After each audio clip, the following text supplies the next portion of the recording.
Cool. All right. It looks like it's up and running. Looks like my mic is working and no frames have dropped. Cool, cool. Hey Spyro, I'm doing well. Hopefully you're doing very good. Well, I guess it's night for you technically. This wonderful day, I guess. Let me just put up the volume on my TV here because I muted it a moment ago. But the stream started a little bit late. Because I was still reeling back from the news about Xbox that happened a few hours ago. Because I was mowing the lawns, and I was just mowing the lawns outside, and I thought to myself, wow, how could something like this happen anyway? But yeah, so bad news for PlayStation, I think, yesterday, but I don't know if I should feel bad for Xbox fans, if they do even exist, with what's happening in their space. Ugh. Anyway. Yeah, so I was just listening to a bunch of YouTube videos and ended up starting the stream a little bit late, but that's all well and good. I swear my what's it called? My hay fever is starting to already kick in from mowing the lawns. So there might be a little bit of copying throughout. If not, my voice might be a little bit, I don't know. I wouldn't call it like...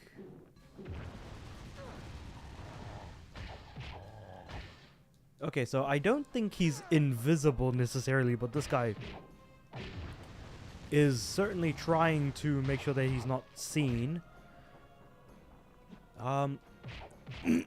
Speaking of which, Spyro, are you still going through Halo? No. You've already gone through Halo, so you're going through Darksiders now, are you? Just got done making Darksiders 2. Okay. Is it the last of the Darksiders 2 videos, or are you sort of like still part of the way through at the moment?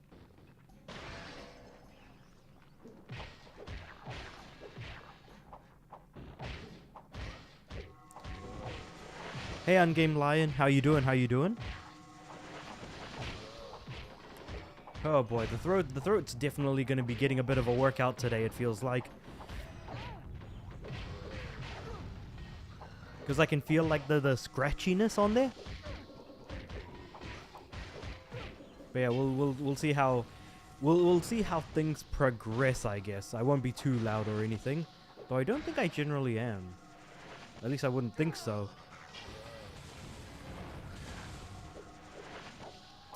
Still in pain. Hopefully, we can only hope that things get better at the end of the day.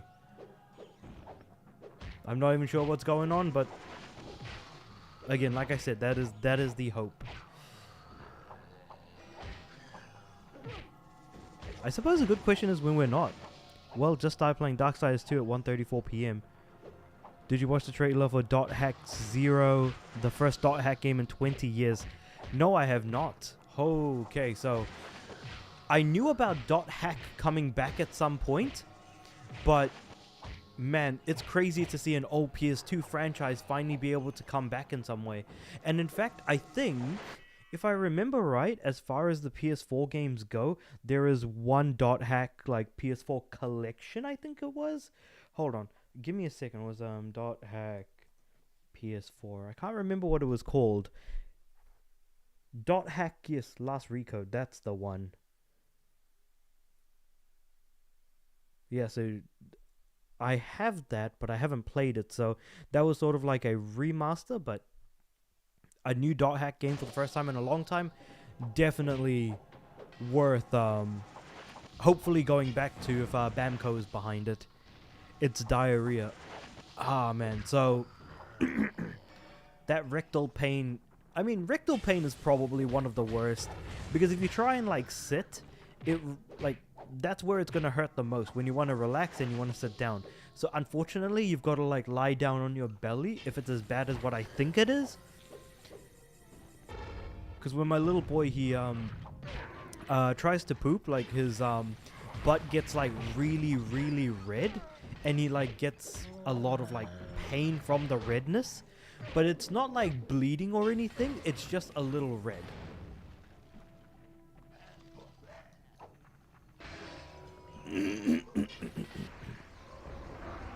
Yeah, so that's certainly something. But because it's diarrhea, it's more sort of internal rather than like just outside, like the sort of butt, like the butthole basically, like sort of just outside type of thing.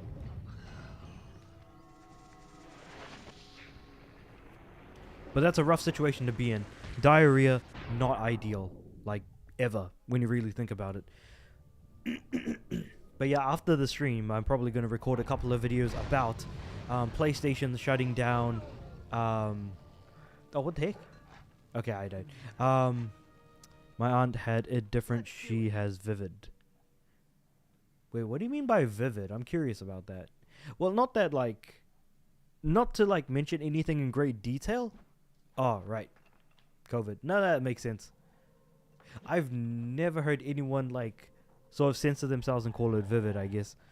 Right now I'm making a video Call of Duty Modern Warfare 2 today. Ooh, so Call of Duty Modern Warfare 2, not a long game, actually. I think you could probably do it in like 15 hours, especially on like the hardest difficulty especially. So I think you'll have a good time. Are you going to be doing Call of Duty Modern Warfare 2 2022 or Modern Warfare 2 the original, like 2010 Modern Warfare 2?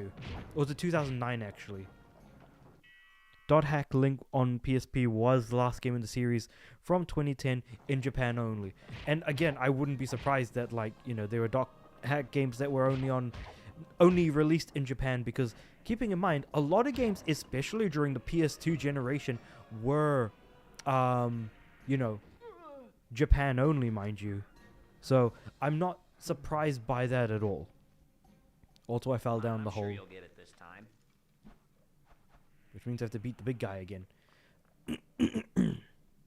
So yeah, great to see that .hack is coming back. I just wish there were a lot of other franchises that I wish came back, but unfortunately the development studios have since shut down. It's possible that like other development studios could come back and make it happen. Like we're getting a sequel to Okami, for example. Because Clover Studios has been defunct for quite some time now, mind you, so there is that element to it as well. Wow, my throat's going to be going through quite a bit at the moment. But yeah, I imagine you're probably doing Modern Warfare 2, the original. The new .hack game is a direct sequel to 2010 .hack PSP game, which is crazy that it took that long. Is it really though? Because like what? So the announcement has been 16 years later. Will this new .hack game get a worldwide release? And if so, is it likely that they may remaster the 2010 .hack title? .hack Link was it? So, but the thing is that I could always just go back and replay that game myself, learn the story, and then kind of go from there. But the thing is that not a lot of people are as lucky as myself to be able to actually understand Japanese, so that's like another thing entirely as well. Is that while I'll be able to understand it, that doesn't mean everyone else will be able to as well. Under no circumstances.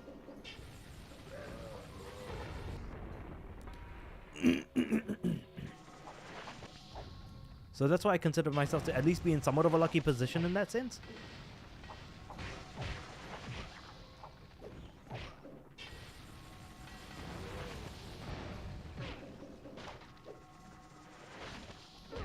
Jeez, jump, attack. Grab them gems, grab them gems. Get out of here, get out of here, get out of there, get out of there. Yeah, so it's crazy to see that that is what's happening at the moment. Also, I didn't notice, is the chat actually coming up on screen? Because I'm sure it should be. I wasn't paying that much attention because I opened Caster Labs up a little bit late. I'll try and see if like any chat does come up on screen because yeah, like I said, I haven't really been paying attention.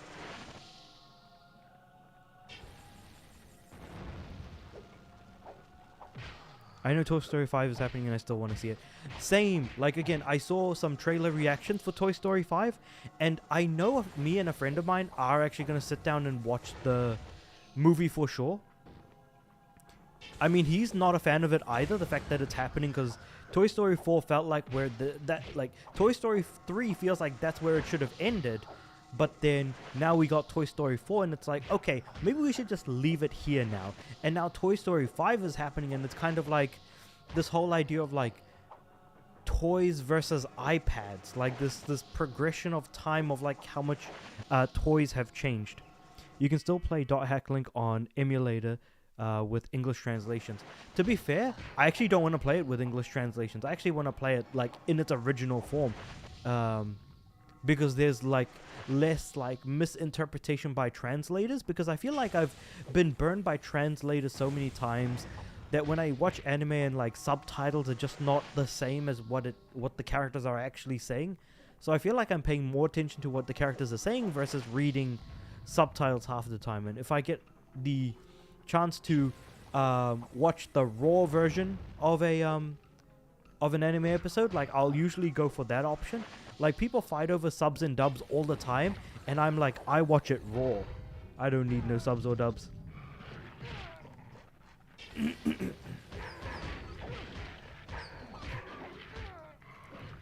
Okay, these dogs are everywhere. I need to like attack them from a distance and then hopefully try and come back at him like this.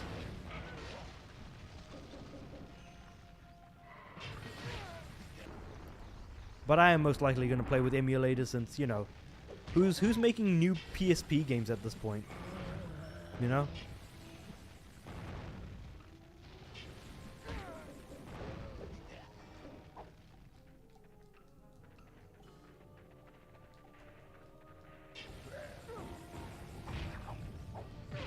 No!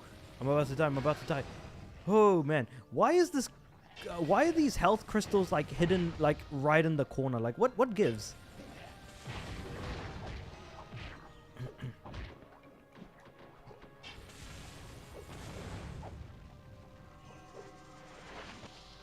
Okay, there he is. There he blows. If Dot Hack is returning after 20 years, they might have some hope for Legend of Spyro 4 The Darkest Hour to be made as well. That is true, because keeping in mind, this year is the 20th year of the release of Legend of Spyro A New Beginning. But the question is, again, that whole, like, viability of, like, I know that Legend of Spyro has its fans. Just like how Crash of the Titans has its fans as well for that version of Crash. So I would love to see both of these games come back in some way. Like, I would certainly be a fan of it for sure. But the question is, will it happen? 20th anniversaries are huge, for sure. Something that's been around for basically 2 decades. Insane to think about, by the way. Just imagine that for a moment. Also, I need to note down a good clip that I can use for a short here. Here we go. But yeah, for sure. Like, I feel like, actually, you know what? That's a good point. If Dot Hack is coming back, then why not Legend of Spyro? That's actually, now that I think about it that way, that's a good point. Because I completely forgot that, like, how many people here are, like, how many people in the world are going to know about Dot Hack? It's interesting because it's not, it is somewhat of an unknown franchise, I guess. I can't imagine it's like having sold well back in the day, but it did sell enough to make multiple releases throughout the PS2/PSP era. So that's not like outside the realm of possibility in a sense. Also, where the heck do I go from here? Do I like jump up here? Yeah. It's like when I went to see Mufasa and they made Mufasa's path similar to Simba's. I know we were talking about, you know, Toy Story 5 and all that, but did they really need to? Did they really need to?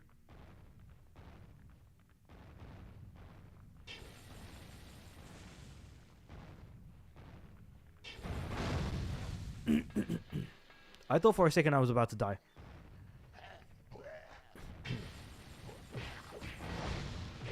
Yes, I'm about to die.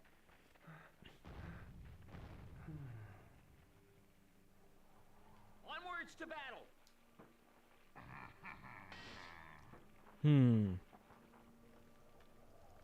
Still though, Toy Story 5. I know I said that me and my mate were gonna go watch it. I think I might just actually send him a message, just asking, hey, are you keen to go to the movies to watch Toy Story 5? Probably should ask him, yeah.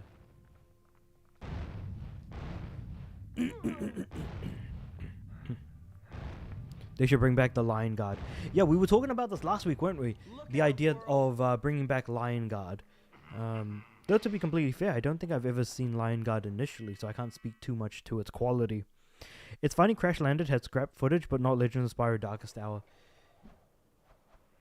Wait, but because Legend of Spyro Darkest Hour never happened, technically wasn't whatever made already scrapped anyways, whereas Crash Landed, of course, again, a game that was planned to be made at some point, but then just scrapped right then and there. Going back to the whole Lion Guard situation, though, hey, you know, I hope they do. Whether or not it works out, that's an entirely separate thing altogether. But yeah, scrapped footage, though.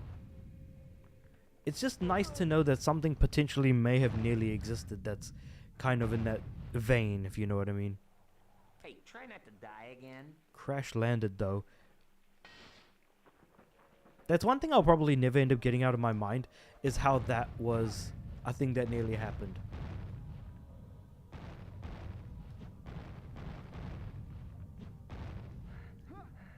Okay, break.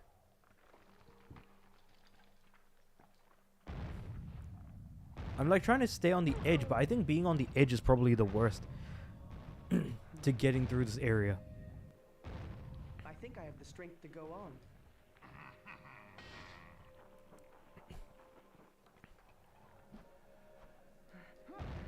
So if I can just get up here.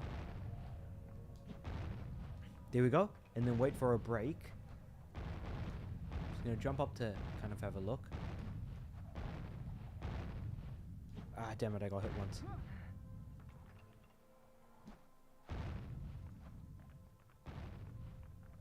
Okay.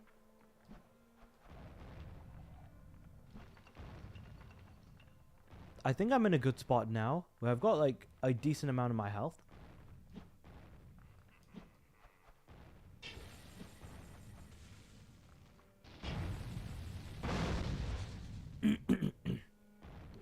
Now, whatever enemies spawn, I can just do this.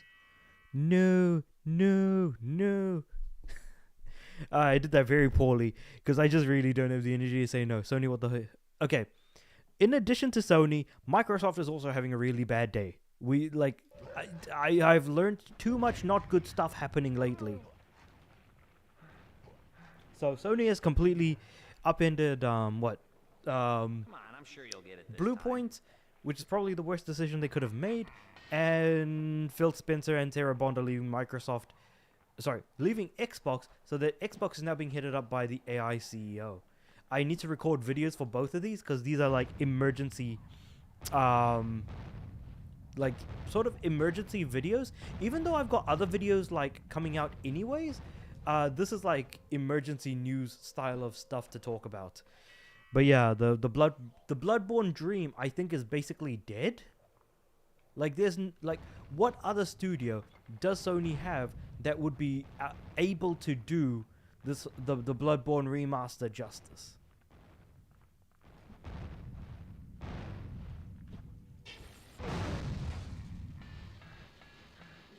Yeah, make those videos ASAP. I'm gonna be doing that like directly after this stream, basically, because I just learned about the Xbox stuff after I came back from basically doing the lawns, because I always do the lawns on the weekend and stuff like that. It's like, none of this is a surprise to anyone who's been here for a while.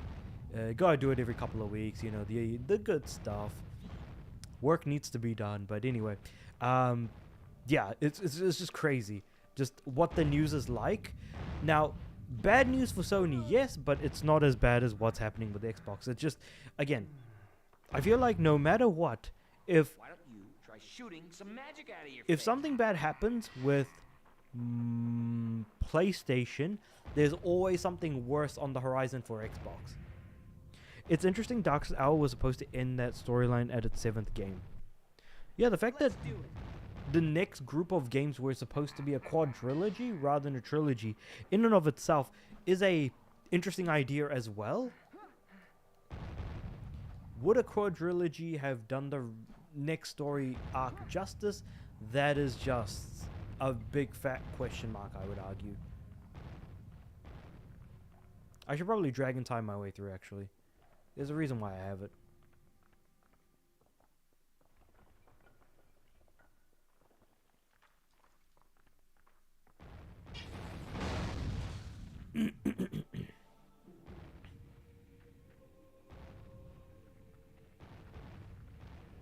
Yeah, I'm just gonna thing here. Yeah, Xbox has made Blue Point's news less worse. It's still bad. At least we now know Woody gets back to the gang and rumors that Lotso might come back. Okay, I don't know if people want Lotso to necessarily come back in that sense. It helps flesh out the character-driven story more instead of rushing the trilogy. Yeah, because you're giving more room for that to happen. But then, rather than there being a single middle game that's usually the worst when it comes to storytelling, you've got 2 middle games instead, being the 2nd and 3rd games. Imagine putting an AI boss as Xbox boss. That's the thing that I feel like I am most disappointed about with this news in particular, is that is exactly what Microsoft has done. There was no reason to have done this. This is a self-inflicted wound. And basically I think tomorrow's video is going to be the Blue Point one. Or no, actually tomorrow's video is going to be the Xbox one. The day after is going to be Blue Point. Because look, call Blue Point's like closure a disaster all you want. I'm still mad about, you know, Japan studios, London studios, Never Forget. It just, and now like this thing happening with like Xbox, I am befuddled. I am like staring off into the distance and thinking to myself, like, why? Crazy decisions, AI quality games, man. Oh my god. Okay.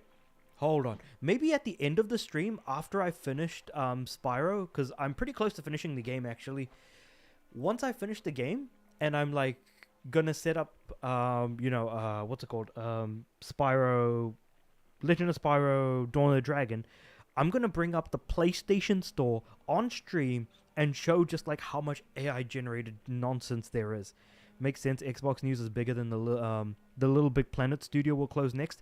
Sumo. Oh no, not Sumo. You're talking about because Sumo was the one that made Sackboy's Big Adventure, and the Little Big Planet studio is Media Molecule. So yeah, Media Molecule is also another one to be worried about.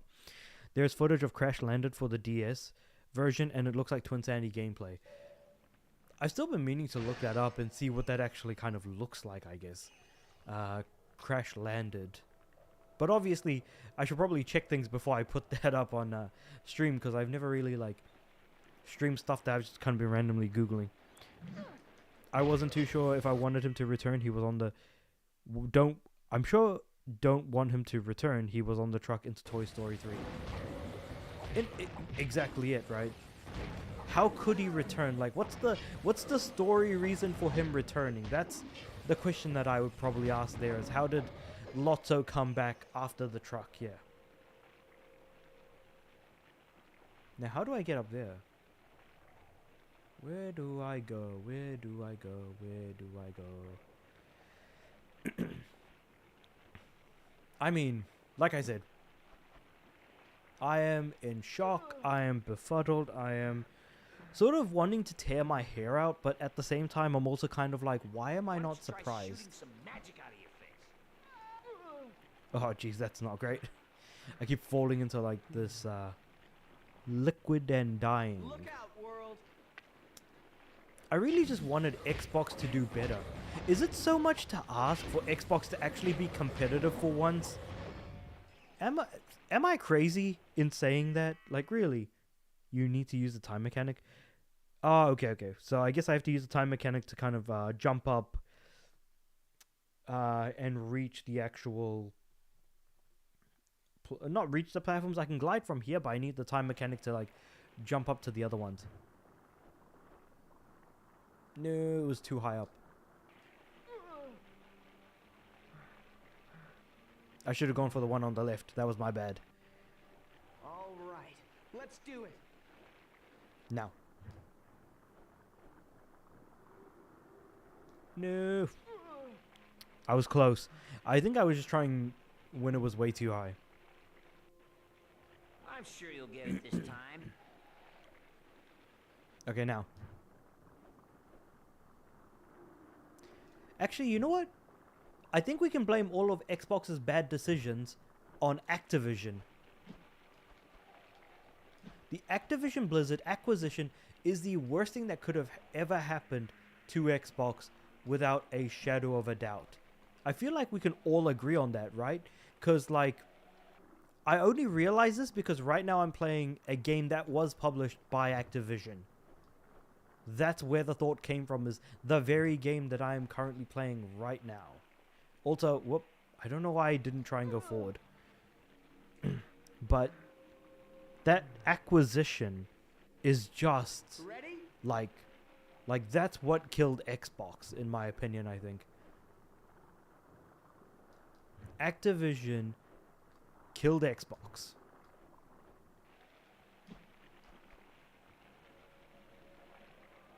Ah, jeez. We're going down. Ship's going down.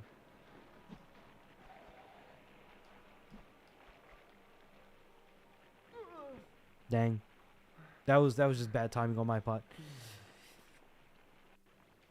I think I have the strength to go on.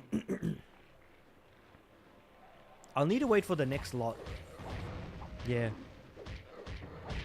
Because there's a very specific pattern that the platforms are coming down on.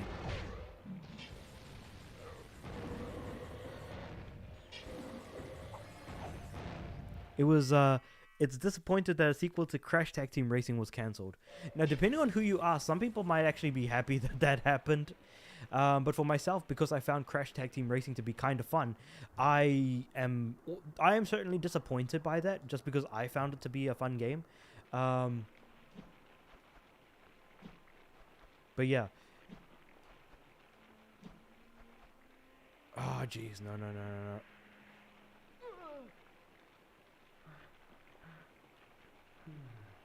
Yeah, I don't know. Like, I really do think everything started with that acquisition. If that were never to happen, I think we would all be in a better place, as far as Xbox is concerned.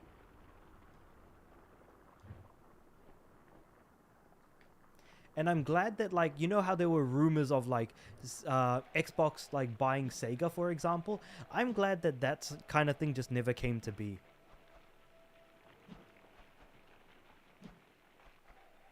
Am I going the wrong way?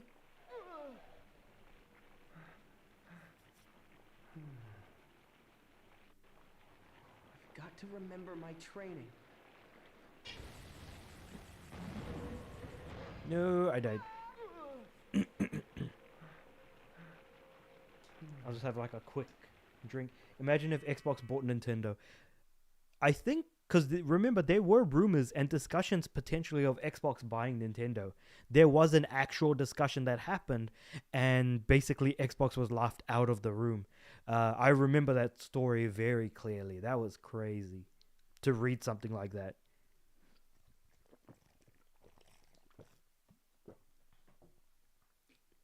Yeah, insane stuff, honestly.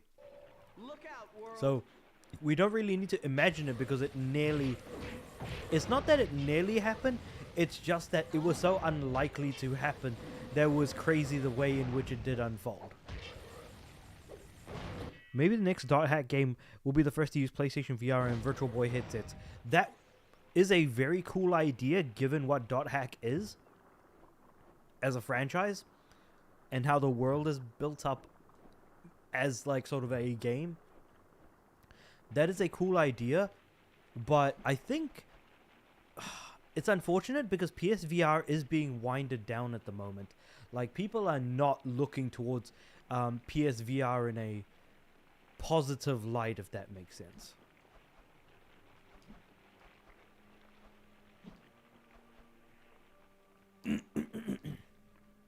Okay, I think I'm in the right place. Cool. Maybe Sarah Bond left probably because she didn't get paid enough. I think what might have happened, and this isn't necessarily in relation to getting paid. I think you might be onto something with that, Mojave Knight. But I think the main thing for me, at least in particular, is I think that she. Oh, I need to use my ice breath to get there. Okay. I think what ended up happening was that she thought that she was the next one to get the job after Phil, but instead gave it to the AI guy instead. So I think the moment that Sarah Bond knew, oh, I'm not getting the job, she basically just up and quit. I think that's what happened.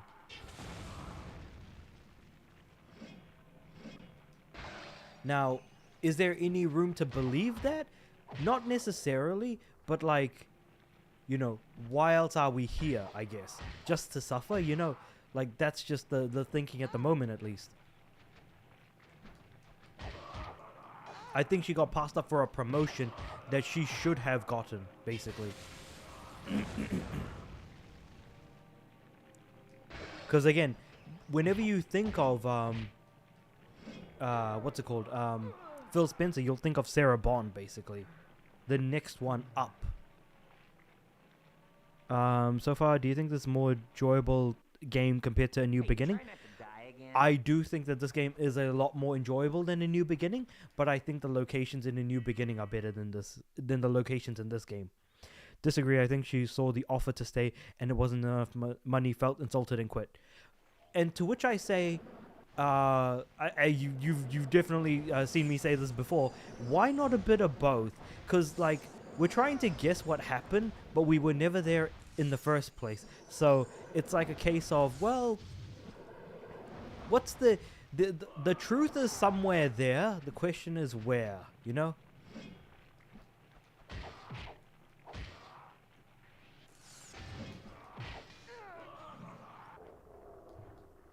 That's what I say, is the truth is in there somewhere, but the question is where.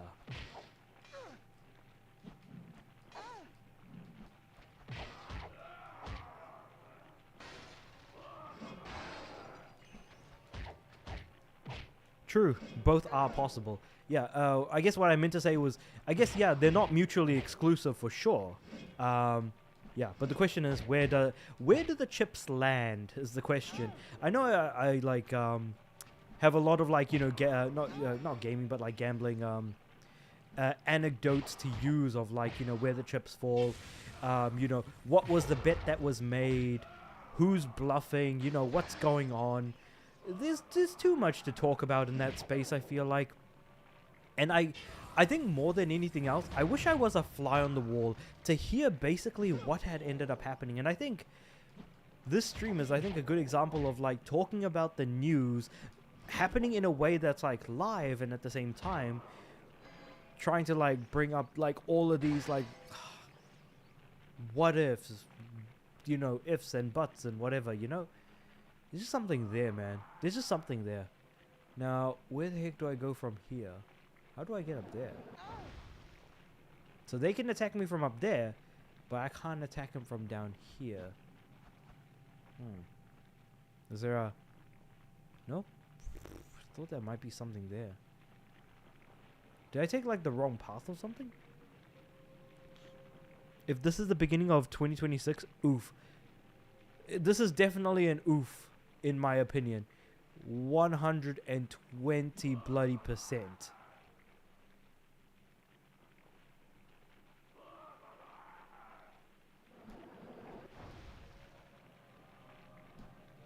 Oh wait. Oh, I can jump up here. It's so dark I can't tell. No wonder why they call it the Eternal Night if the game is this dark. I think that's a good line. I think that's actually a good joke. Oh man. No wonder why it's called the Eternal no wonder why it's so dark. It's called the Eternal Night. Oh boy. I've got some dad jokes in me just yet, you know. Blackstorm the Shredder. That's a cool name.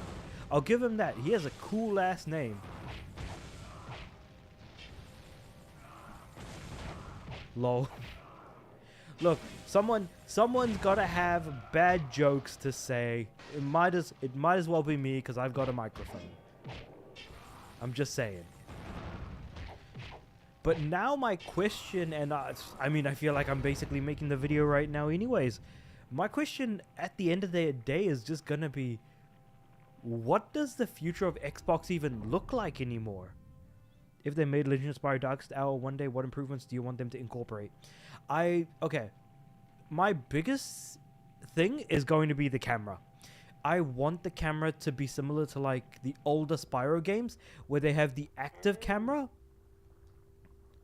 Because like when you go around corners and stuff, it's kind of annoying to like, you know, try and like move and look around and go into like different areas.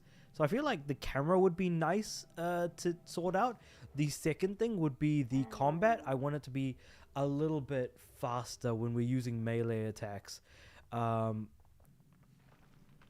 Whether or not they go down more of a character action game like they're doing here, or whether they want to make like sort of like a Spyro Muso, if you will, 1 versus 1000 style of like, you know, Dynasty Warriors style of game, but with Spyro and tons of these monkeys. That would be a cool idea as well, potentially. These aren't necessarily improvements. I guess they're more of like ideas that I have of what they could do. Not necessarily improve, but do differently.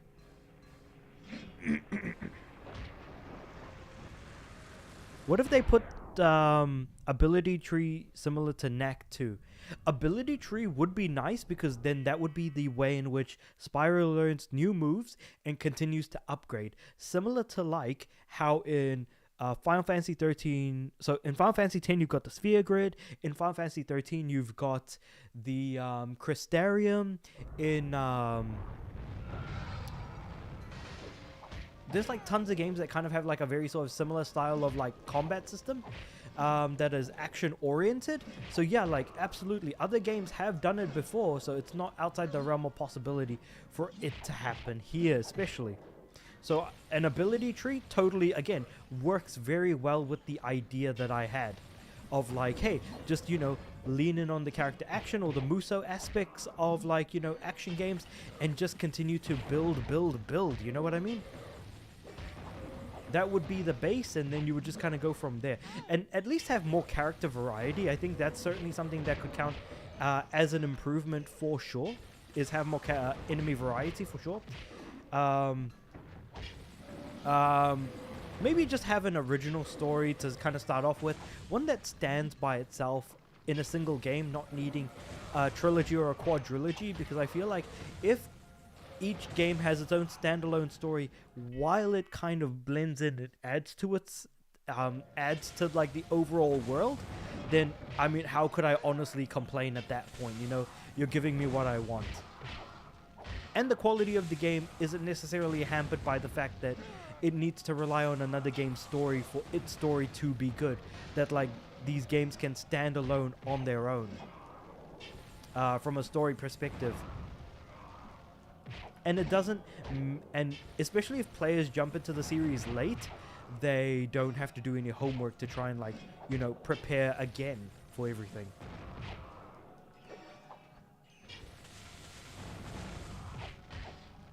But that's if, like, again, they do decide to make more than one game.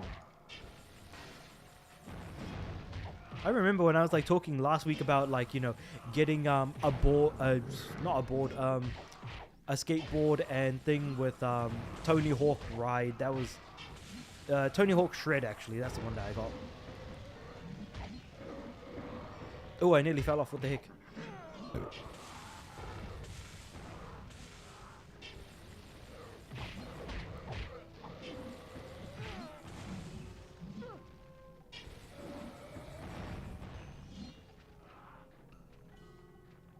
I need to get red.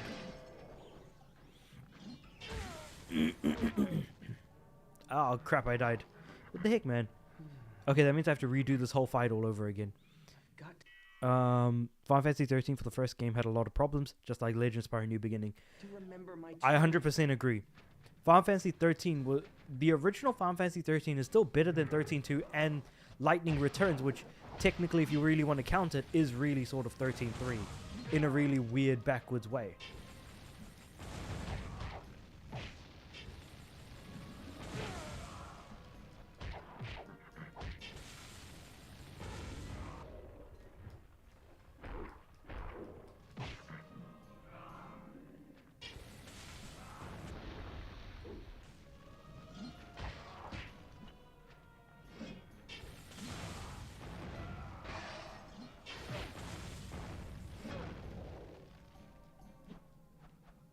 Crap, okay, wait.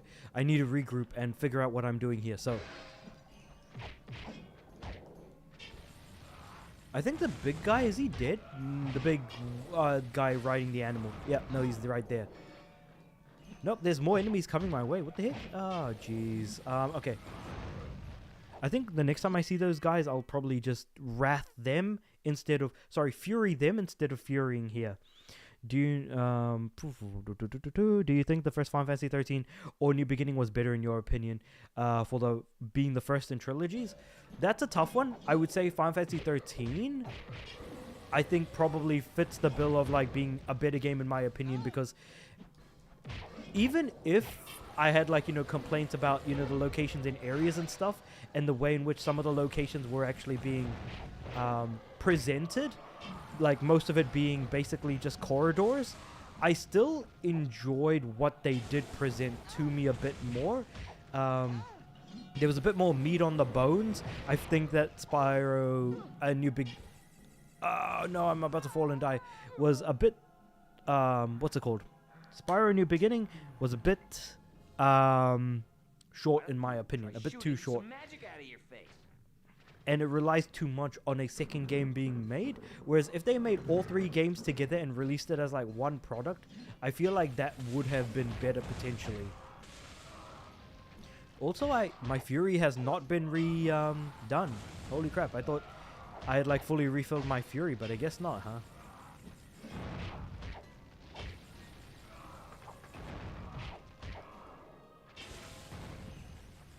And plus I have like a very like precious like sort of place in my mind for Final Fantasy 13 in a way. Give it as much hate as you want.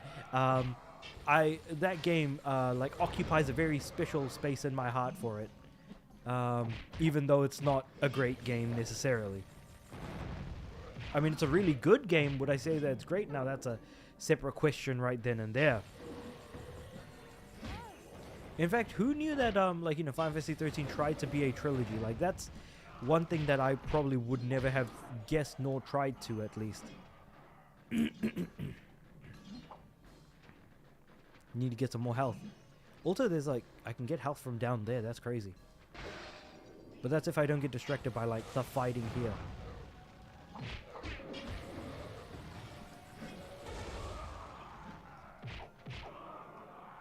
Legend of Spyro Trilogy story and characters seem better than Final Fantasy 13 story and characters. It really depends on where you fall. Granted, Orphan was a really weird villain for Final Fantasy 13, for sure. I think I have the strength to go on. Ah, here we go. But personally, I found, yeah, 13 to be better in my opinion. But, you know, to each their own, like, that's what I always say.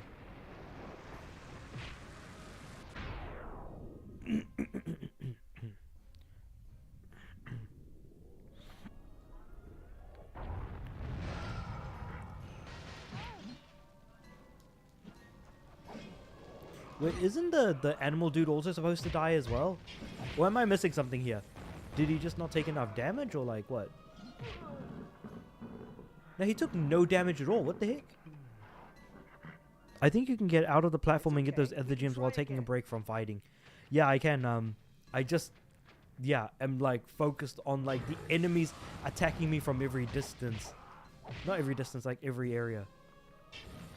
Like there is a platform up there that I can go to, but I need to get through the fighting to get there.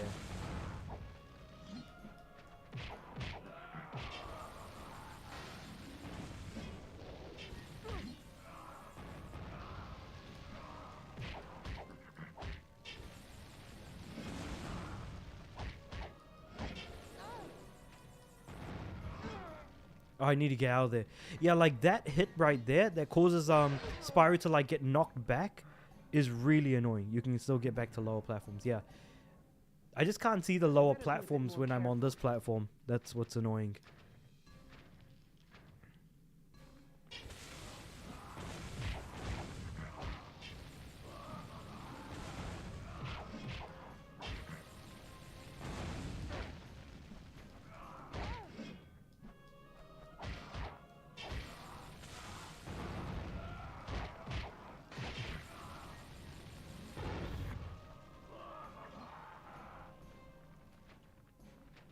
I wonder if I can tell, wait.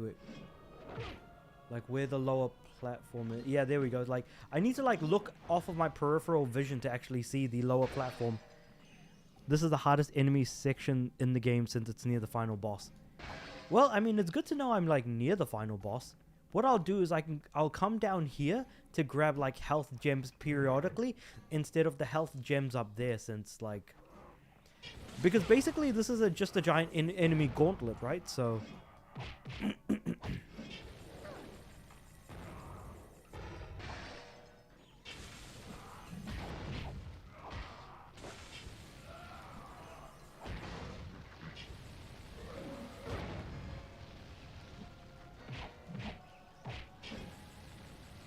Twist Gibber the Demon. That's a name right there. That really is like a name. But yeah, it's those big horse dudes that do so much damage that are probably the most annoying in the entire game, without a shadow of a doubt. At least these big guys aren't as bad, and these smaller guys are only bad in numbers. It's like the big horse dude.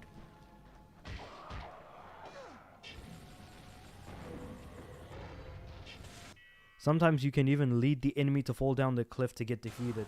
Oh yeah, because it's going to insta-kill him, right?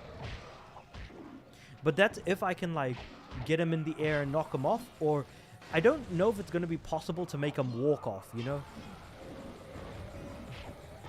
I imagine it would be.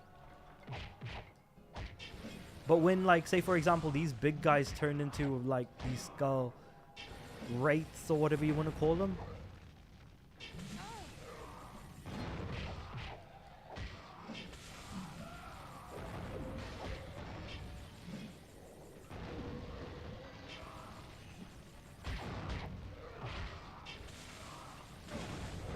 Okay, wait. We're getting there.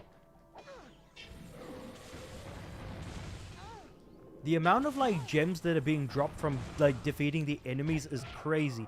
The fact that I can still keep using, you know, flames as much as I am at the moment, really good, because it means I'm able to keep the pressure on the enemy and keep constantly dealing damage, especially since my flame attacks are actually pretty strong. Oh, geez. Right.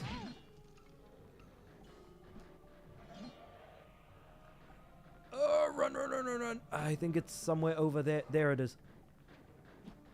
I'm going to take like a short break here now. Now's the time to take a break, if anything. Sometimes if the horse enemies come towards you, you try using the fury to defeat them. That's what I was hoping for, but my fury gauge is not, like, high at the moment, unfortunately. Oh, like, it's up there, but it's not, like, there. What I'll do is I'll try and use Dragon Time to get close and maybe flame him a few times. Oh, enemies can attack me from here. Damn, that sucks. I need to use Dragon Time to get out of there. Like now. What? Am I trapped? Oh man, I was trapped for a second. Oh my god.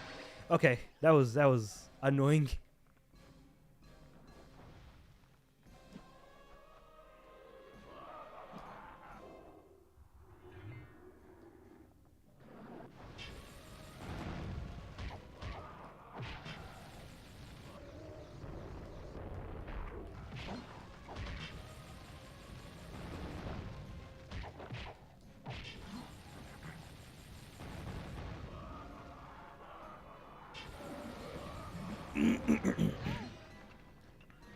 Oh my god.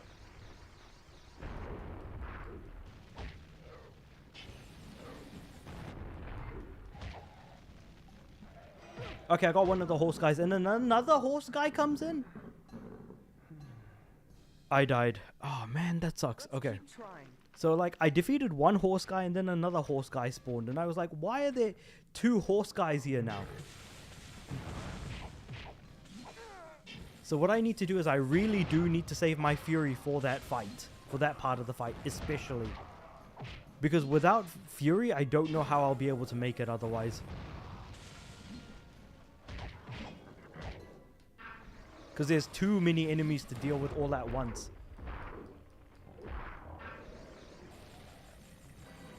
Shooting ice while no, but then like these guys are able to like shoot balls at me from a distance. The not the horses, but like the these guys in the big armor.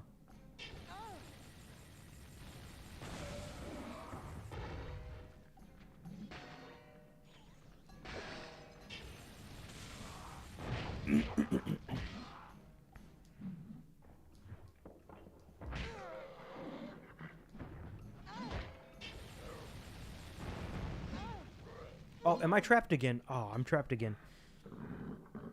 A cheap method of shooting ice balls out in the platform and refilling with green gems. Okay. Because the ice breath uses a lot of magic.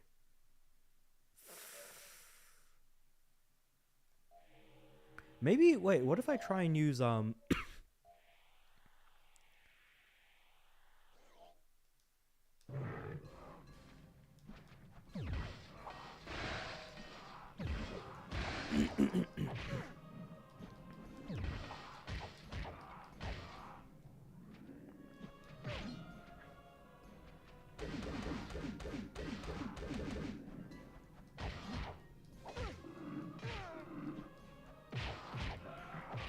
yeah, maybe I should have used the earth breath actually to some extent. Cuz like again, that breath does insane damage, and now I've like fully recovered like, you know, my breath basically. Earth is helpful with the horse enemies. Yeah, I just realized it now. It's like I should have just pounded the ground with them actually.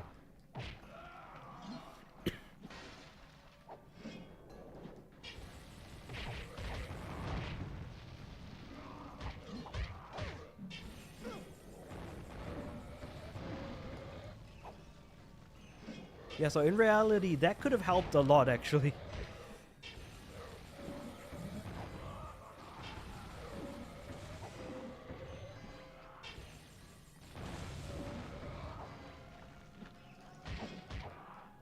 Like a mixture of Dragon Time and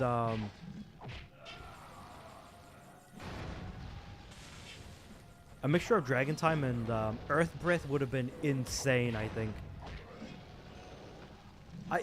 That's why I love the Earth Breath so much, is it does so much damage, but I'm really underutilizing it a lot, I feel like.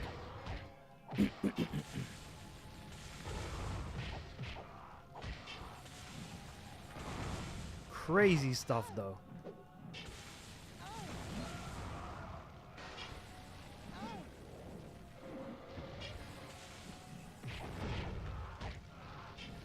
Scro the Frigid is now being burned alive. Such a funny name to have, like, Frigid in your name and then just be burned. What I'll do is I'll take a short break from the fighting just to kind of refill, I think. Here we go. Let's jump back into it. But, you know what? I don't need to worry that much because I have Fury on my side as well now that I fully recovered my Fury and I have not used it yet. At least not in this fight. Crap. I hate that so much. I hate that this is what happened. Ready? Getting knocked off constantly really does suck.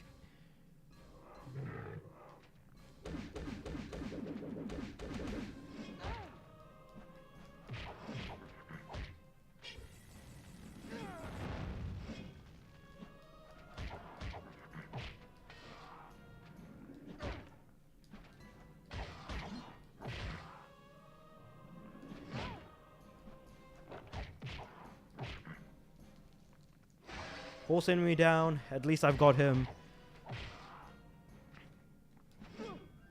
one horse enemy, but fighting two at once is going to be absolutely annoying.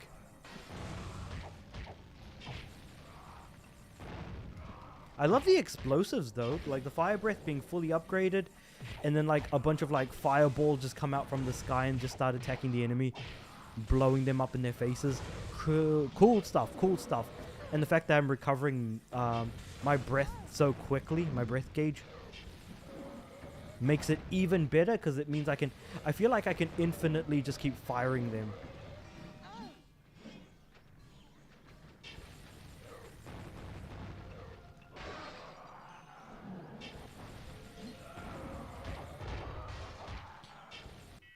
I don't get how some people could beat this game with no deaths.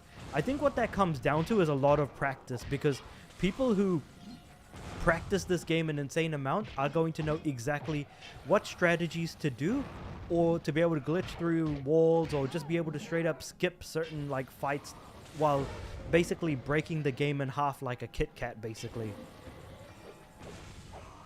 I think that's what a lot of like it has to do, is that like sort of speed running mentality in some ways.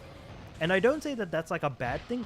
It's a completely viable way to I say legally break the game. What I mean is break the game without like, you know, cheating the system in some insane way. It's more just, hey, you know, there were some bugs and glitches, and those made the exploits for being able to speed run the game to a much faster degree than playing the game normally, for example.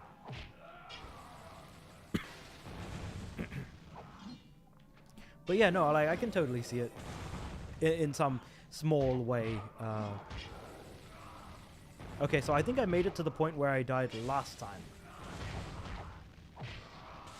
So we're just getting through this area here.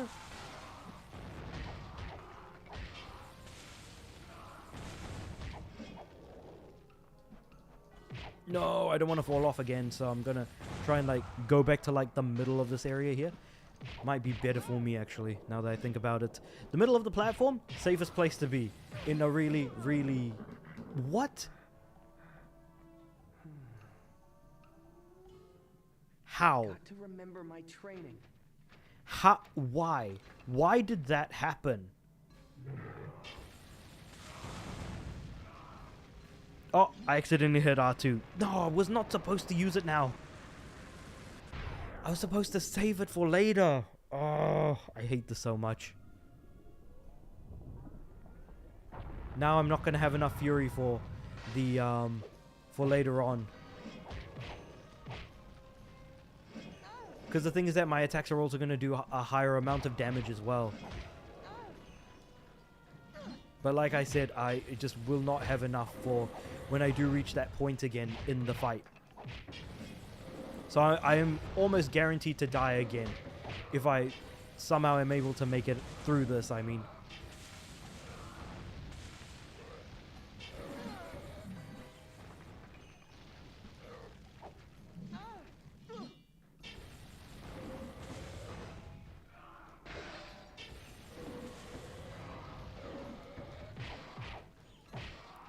Once the horse guys appear in every corner, use it right away. That's the thing, is like I accidentally hit R2 before, so now I have to rebuild my thing again. Rebuild the gauge again. Or refill it, I guess.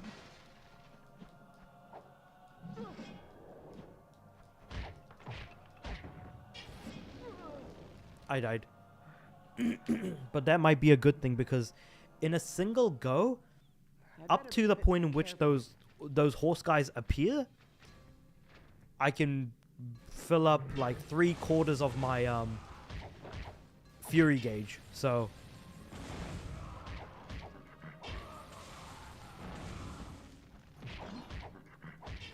like, see, if it was only one horse, I can just fight him like this, like what I'm doing here. Oh.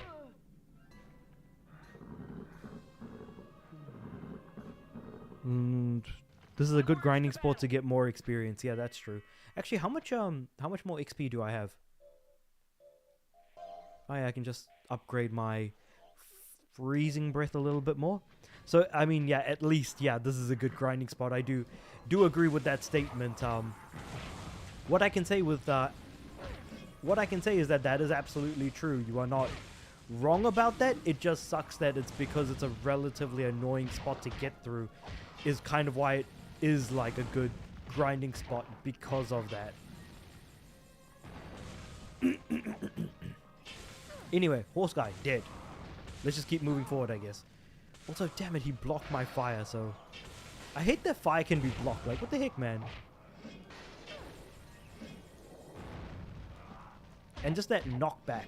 That knockback is what killed me, like, last time as well.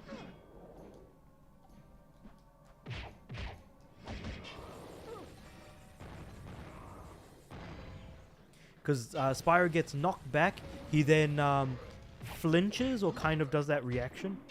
I think the first Final Fantasy 13 felt harder than this game.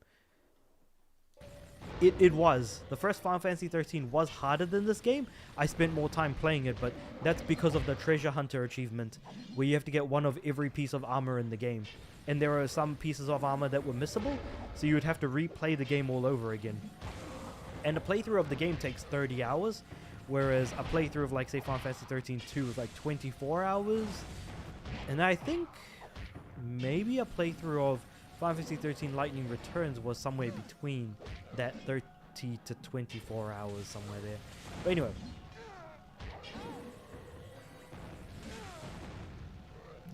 Yeah, like that reaction that he does, that Spyro does when he gets hit by these big guys. So annoying.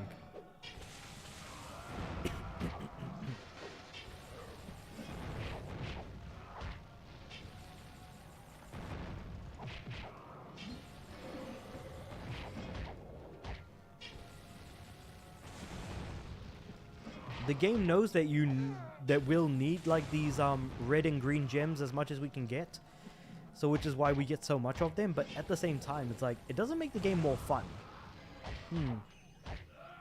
Challenge doesn't necessarily make a game more fun. That's a good quote to have. The moment I see those accursed horses appear, I need to get close and then fire Fury, whatever, that thing, yes. Blast him.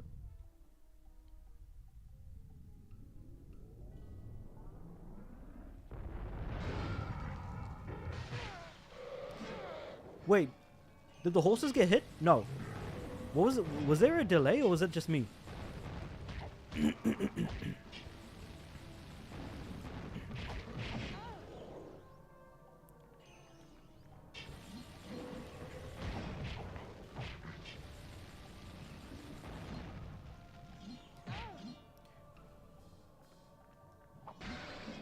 Oh, I need to get the hell out of there.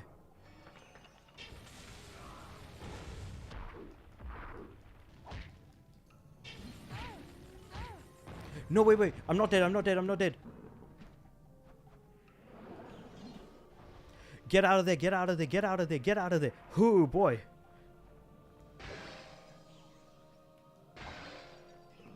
Okay.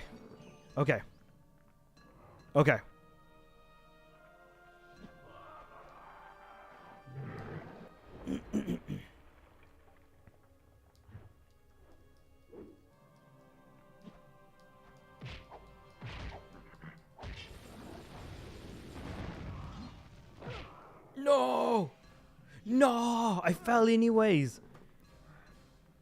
Oh, hate this fight so much. What is with these horses? Look out, world. Like, again, they were annoying at the very beginning of the games. They're still annoying now. There's no reason for these enemies to be as annoying.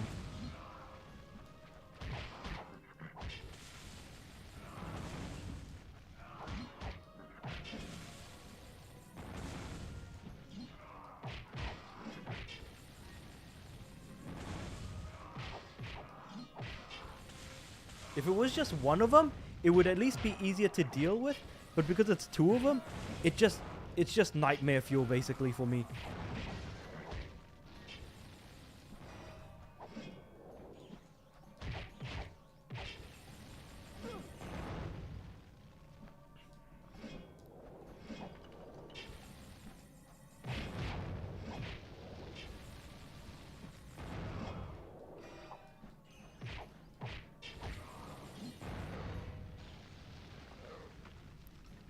Man.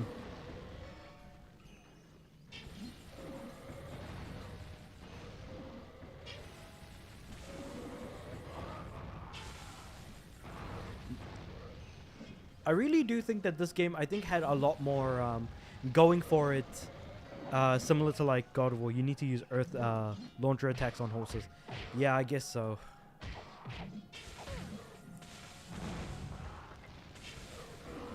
Just ground pound with the earth. For some reason I was stuck again. What the heck? Well, anyway.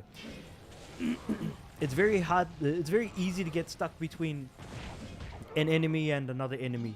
Like just being wedged right in there.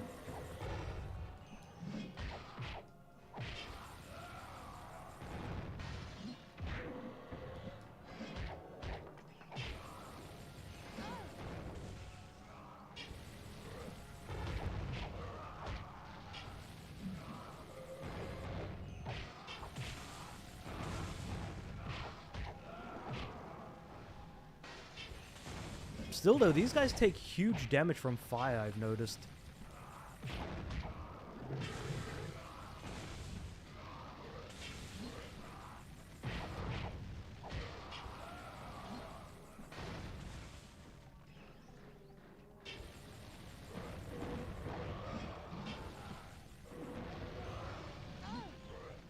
So much for trying to stay in the middle.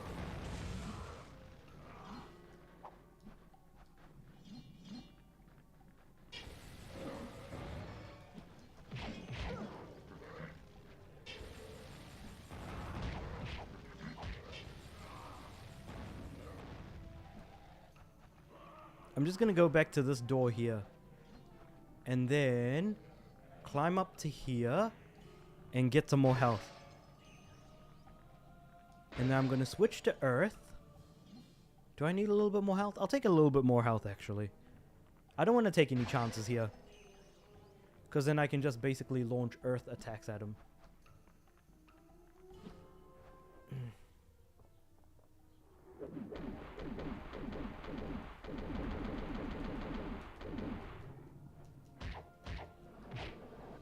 No! He pushed me off the edge!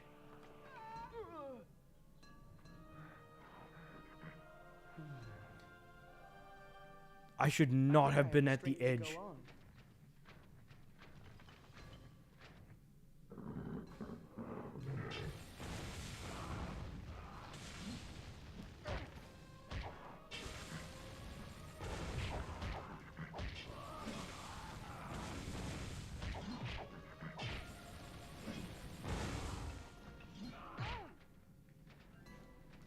Yeah, that reaction from the attack is just frustrating from Spyro.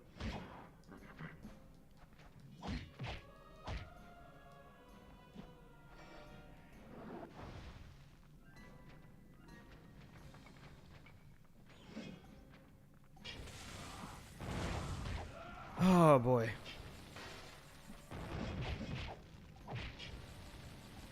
I switched to Earth, fully recovered my like breath and health, and then what ended up happening? I ended up falling into the ground. Oh boy. So there's two reasons why this fight is really annoying. It isn't just the enemies, it's the fact that the arena is just in a spot that can insta-kill me basically. I only died a few times in this section on the first time I played this game for understanding the combos. Yeah, I mean, I guess it kind of does show that I have got a bit of a rough time getting through it.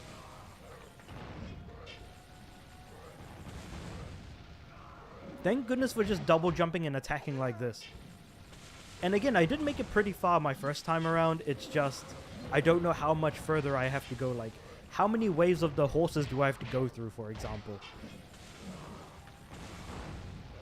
Like, for example, there were 2 horses before, and then 2 more spawn after it. But is there, like, another 2 horses that I need to deal with after that? Like, what's the deal with that?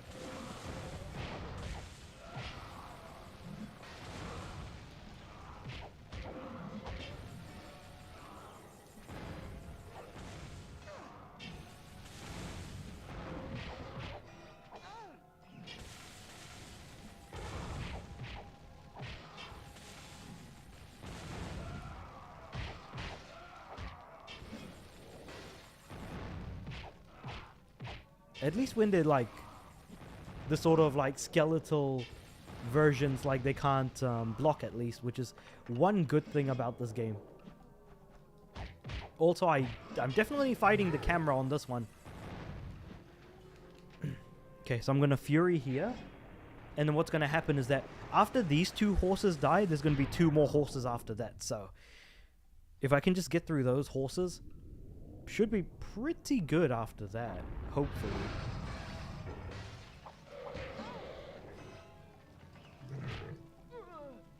I died. Why? I could die again. Why did that happen? Why is there a delay after I use Fury before the enemies actually die? So they managed to get a couple of hits in, or a hit in, enough for me to die basically.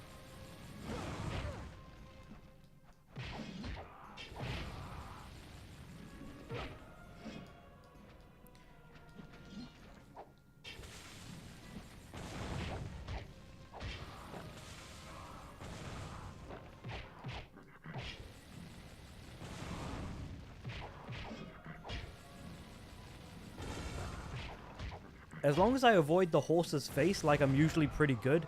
But man, that just sucked. I think you should escape after you defeat horses because another set of horses will come out again. Yeah, that's why I was like trying to like prep for the horses.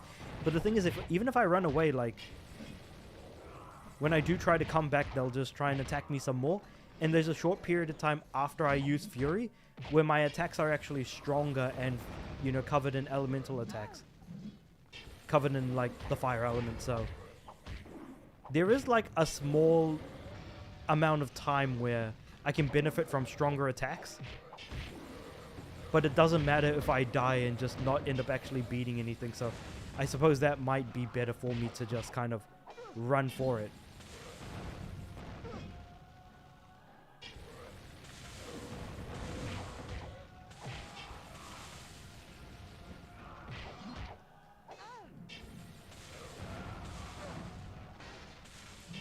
Yeah, like he blocked my fire. What the heck?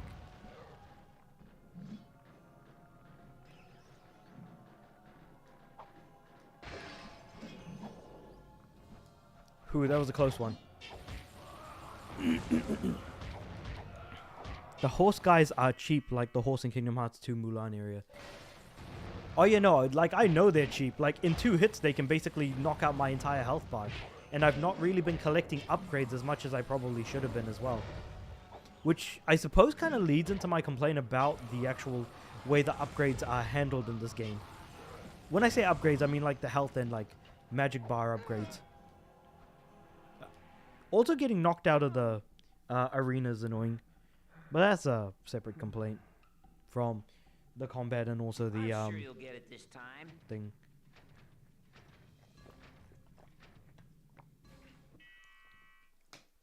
Just having a bit of a drink.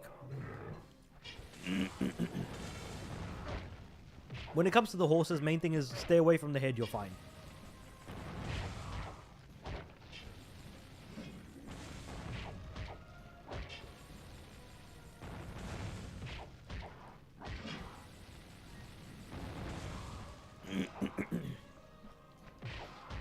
Three, and then just flame on the way down, double jump and attack. Flame. Double jump, attack, flame. Thank God you don't fall off like that in the 3rd game. Oh my God. If that is the case, then I'm going to love the 3rd game in that case. Because falling off didn't happen that much in 1, but it happens a lot in this game because of how combat focused it is. And the fact that you fight in like arenas that are covered in like the middle of insta-death pits. So if that's the case, then I'm going to love Legend of Spyro 3 in that case. If like everything you're saying is true, like, then yeah, then that is my type of game in that case. That the upgrades are being handled better, that there's some cooperative additional elements to it, the fact that it seems like the game also looks a lot better. Hopefully it improves on the story, and at the same time, Makes it so that I don't actually have to keep constantly falling off to my death all the time. It's true? Oh man, that's just music. Music to my ears, I say. All the more reason to be excited for like next week's stream, because I'm pretty sure I'm not going to stop streaming until I finish the game. But actually, let's take a bit of a temperature check, since both of you guys have beaten the game. How far away am I from actually fighting the final boss? Like, is this like the fight before? When I completed 100% in Dawn Dragon, it took me 21 hours to get everything. That also sounds like a good time as well. There's a good amount of content, I guess, is probably the word I would use. But how far off am I from the end? Anybody want to give me a bit of a temperature check on that? It could be like how much more fights I have to go through, or maybe another hour of playing and I'll eventually be there. Like, what's the general temperature right now?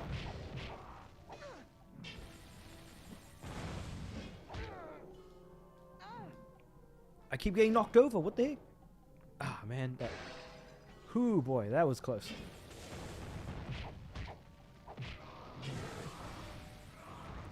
Horses.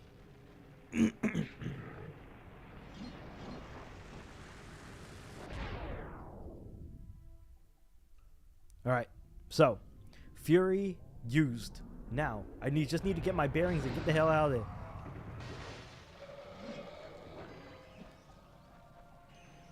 Oh, where's the end of the platform? Where's the end of the platform? Oh, I can't even tell anymore. There it is, to my left. Okay. Get some health. Get some magic. I am now going to... Do I switch to earth or should I shoot with ice from here? Since it looks like none of the guys who shoot at me are there. Because if I hold square... Was it square? No. Circle is to attack. Yeah, square. Ice. Yeah. So I was going to do the ice breath thing from here now.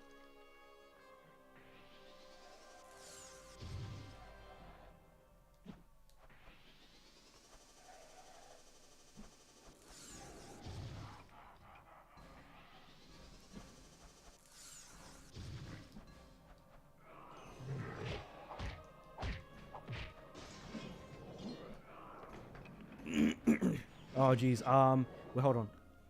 Freeze.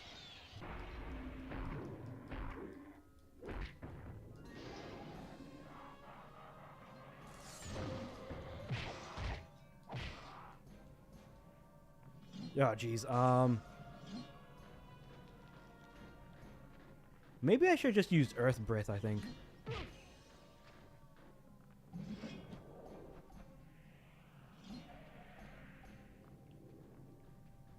Wait, let me switch to Earth real quick. Did someone else die? Oh, sweet.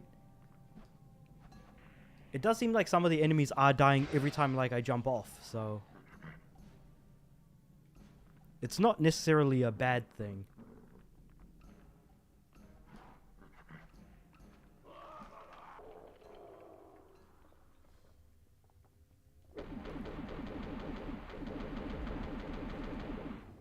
Alright. Another horse is down. Let's get some breath. Or let's catch my breath. Oh god, yeah. You know what? That's a joke. That is a joke. I'm turning that into a short. I haven't posted shorts in a long ass time actually, now that I think about it. But yeah, catching my breath. That's oh, you know what? That's the gold. That is the golden joke of the day, you know?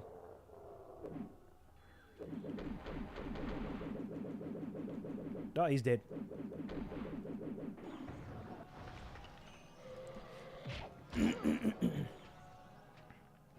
Fighting these two alone is just gonna be like easy.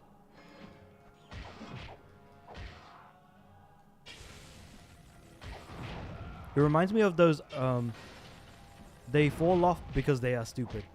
And I love the fact that they are as stupid, so How's that? honestly, I love it. It reminds me of those guys in original Spyro that run off the cliff. You're not wrong about that. It does. It very much evokes that very feeling. So, you know what? I love that the AI is stupid. Thank goodness that they are, because it makes the game slightly less frustrating as a result. But, you know, it is what it is. That being said, though, what else can I upgrade? Let's see. I can fully upgrade my ice. Add a little bit more to the electric orb stuff. Alright, cool. So, we just need to get through another one of these rooms. Why are there so many of... Oh, there's a thing there. A quill.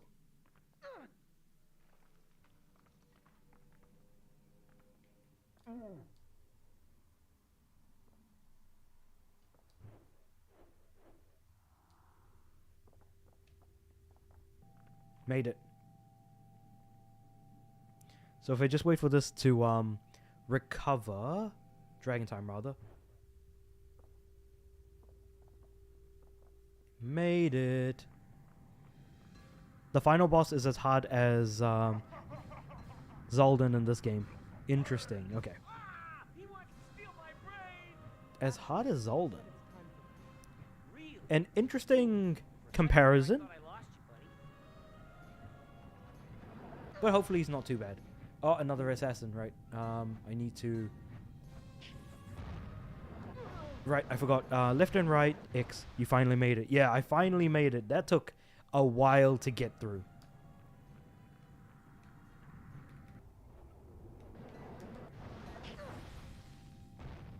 Oh yeah, and I can use dragon time during this thing. I didn't realize that.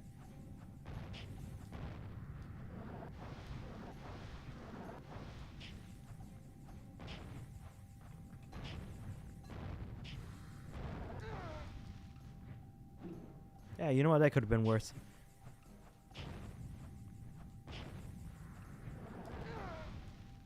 Okay, requires you to understand his patterns.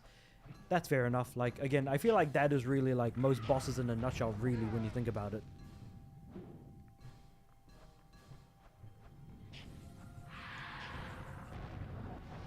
Two, three.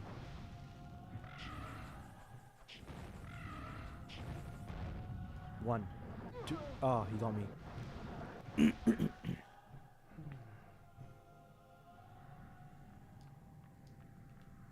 I think it was L1 to, yeah, skip the cutscene. And he immediately hits me. What the heck? All I did was skip the cutscene. 1, 2. Ah, okay, see, I thought I could try and hit him. I guess that didn't really work out for me. 1. There's no, like, sound to tell when he's about to attack that first one. But after he uses the first one, every attack after that is pretty easy to dodge because it's like 1, 2, 3. 1. Oh.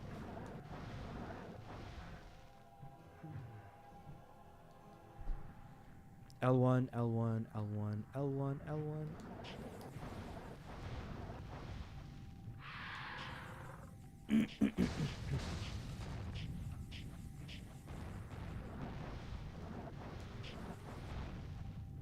Yeah, there we go.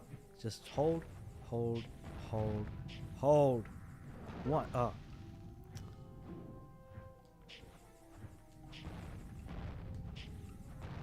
1, 2, 3. Attack. Attack. Attack. Attack. What? Oh. Damn, he actually got me. Maybe I should just use dragon time at this point. 1, 2, 3.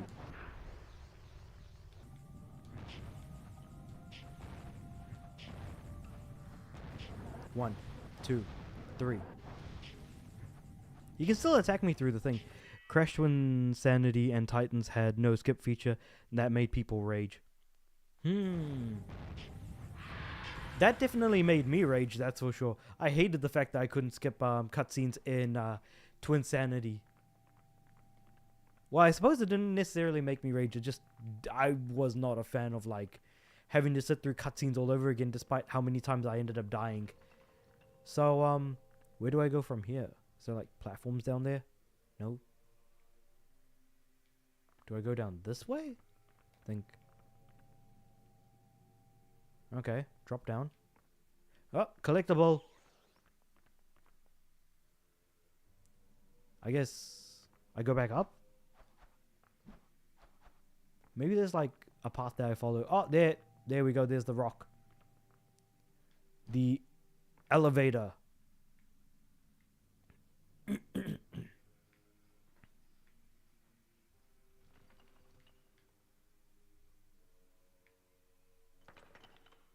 And then going back down again. Okay. I defeated the final boss without dying. That's, again, an impressive thing to know. Thank God Mind Over Mutant brought back the skip feature that made...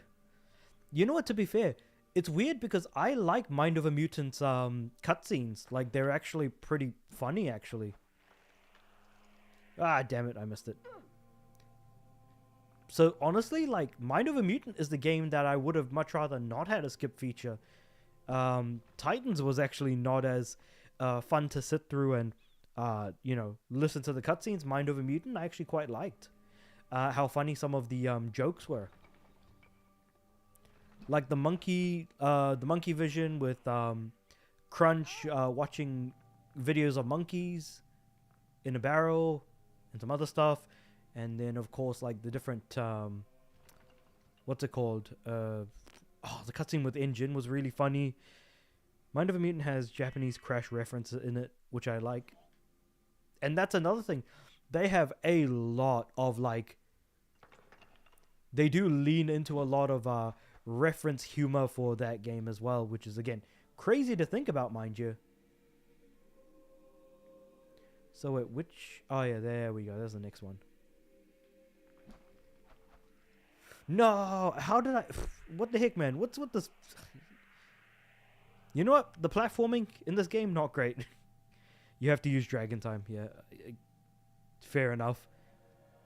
My immediate reaction is just to kind of be like, let's just try and do it as is.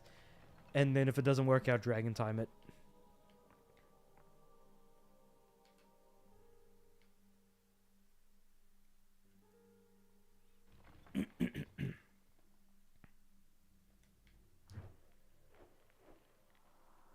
No, I didn't hit the height of the jump. They brought back Embryo, which had not been seen since Crash Bash in 2000. Yeah, Embryo coming back was a good thing.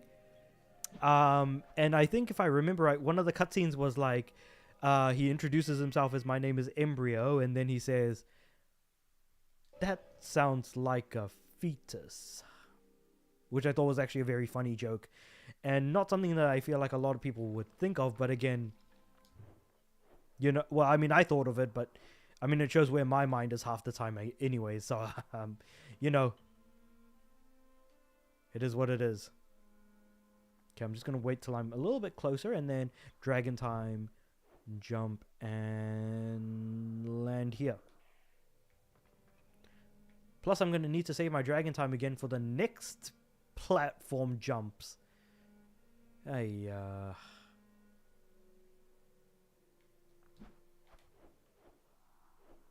let me just kind of cool my jets a little bit here. Cool. Now, all we got to do is wait. I did do this part first try without Dragon Time. That, again, pretty damn impressive.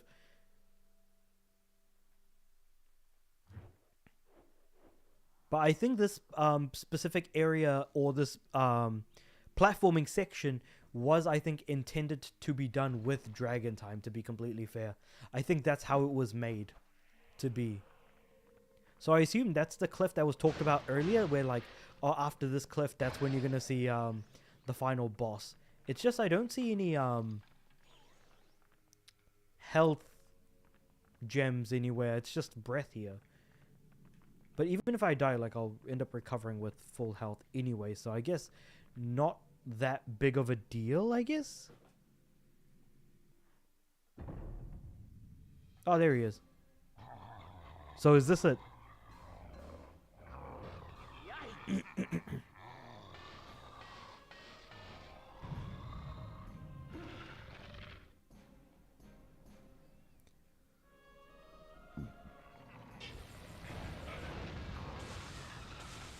I mean, surely this fight cannot be as difficult as, like, the one we had to do inside of the cave, right?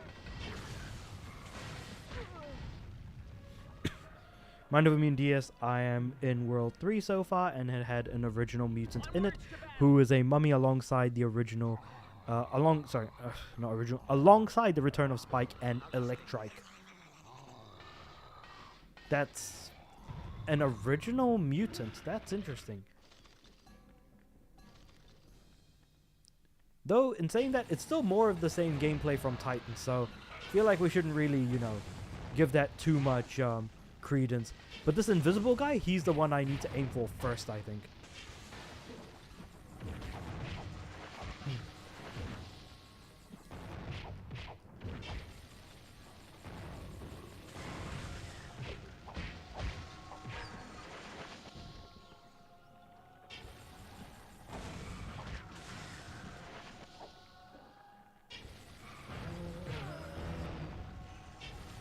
Am I getting him? Oh, yeah. Again, the fire breath is great. I still like the earth breath more, but if it didn't use up as much of my breath bar, I probably would be using my earth breath a bit more, but I need to actually be genuinely accurate with it, which is why it just pairs super well with Dragon Time, I guess.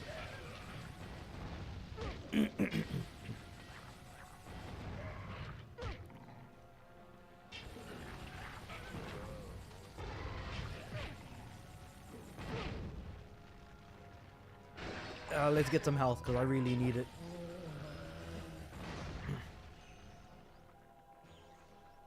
Oh, can I still... Oh, no. I probably don't have enough XP to upgrade anything yet. To upgrade my electric breath, I should say. I think that's probably my least used breath, is electric. Because I've used ice and fire. So, fire and earth I use a lot, but I probably should be using earth a bit more. And then, like, ice for sometimes. And then there's the other one. I played the One Piece fighting game, and a guy called himself Captain Kuro Turns Invisible. Captain Kuro is basically the guy who is in one of the original arcs of One Piece. Does he turn himself invisible, though? That's the one thing I'm wondering, because, like, you've got, like, the cat burglar pirate alongside Captain Kuro, who is doing, like, this sort of long con to try and steal everything from Kaya, who is this girl that lives in the same village as Usopp. And this is basically like the same story arc where Usopp gets introduced and added to the party, so to speak.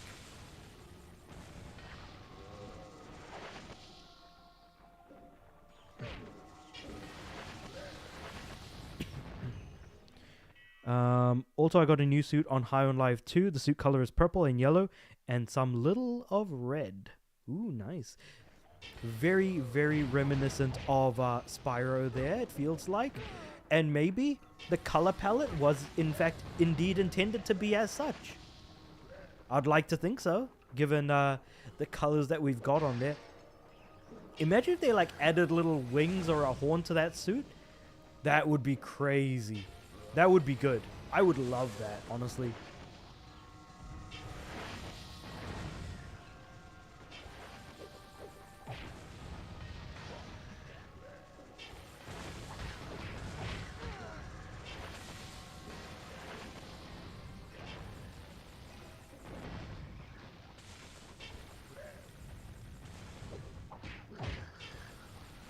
At least gaming isn't dead, and that there's actually, like, some really good, like, new games to, look forward to and to want to play, of course.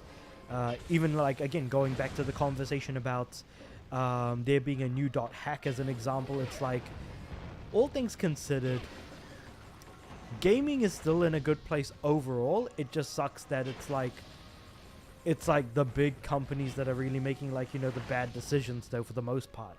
Looking at, like Microsoft and Sony with PlayStation closing down Blue Point, the Xbox leadership just completely fumbling everything.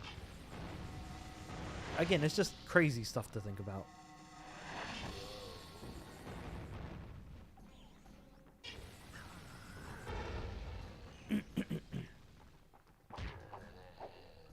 Is that the last one? Please tell me that's the last one. You can come out now. Thank you for those Swallow Swag Night. Much appreciation. I did put suit on my channel on shorts that you can see. I will check that out later on. That's definitely worth looking at, because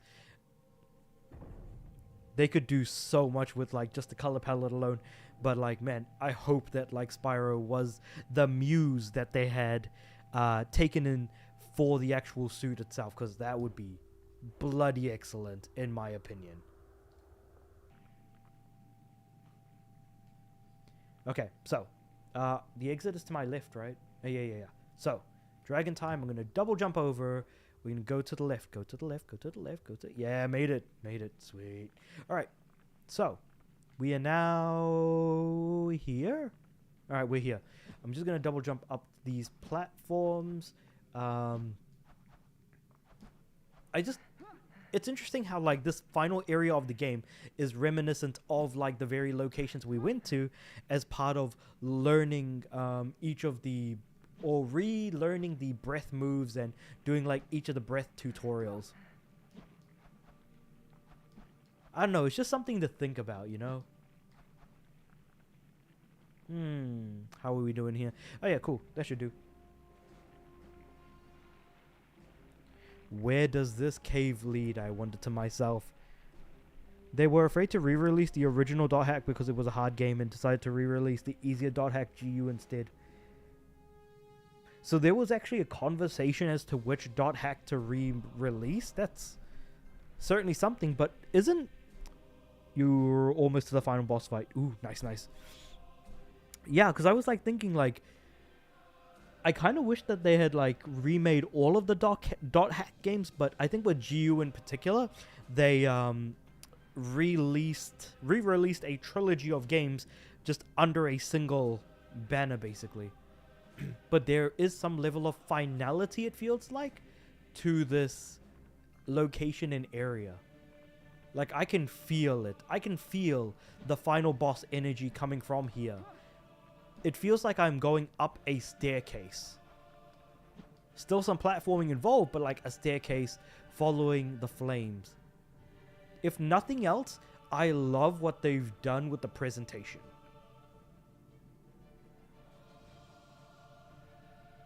Now, oh, there's an upgrade there? There's an upgrade there. What? There is an upgrade there. How do I get there? The Dark Master statue is there. So this is the Dark Master, which is technically another purple dragon, right? Like, talking about the Lord, this is another purple dragon, right? So, which is why, correct me if I'm wrong, he's able to use the breath of multiple elements just like Spyro? Actually, you know what? That explains the candles. Because basically this is like the final boss of this game, the monkey dude, praying to the Dark Master in some like really twisted way.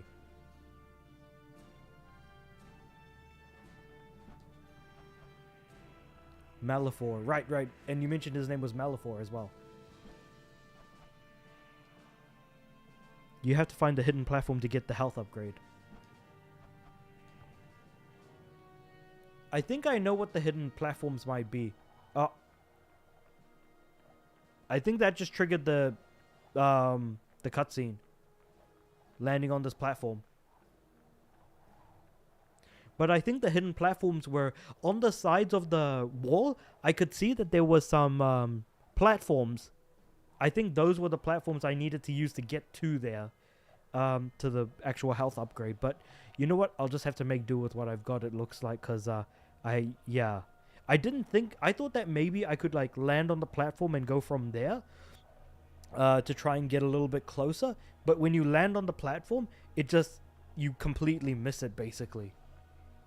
Which is rather unfortunate. It looks like the entrance to a horrible pit of despair, of which we will probably never escape. But we should probably go inside to be sure. Woo! He's so weird.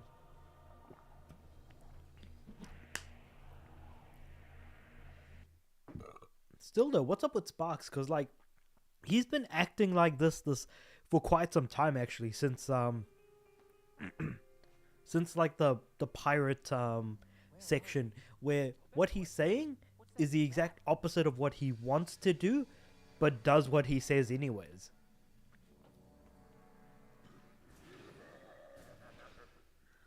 Purple well played.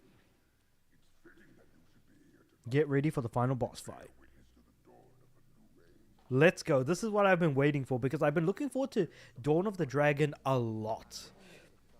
Based on like some of the conversations that we've been having about these Legend of Spyro games up until now. So I'm interested.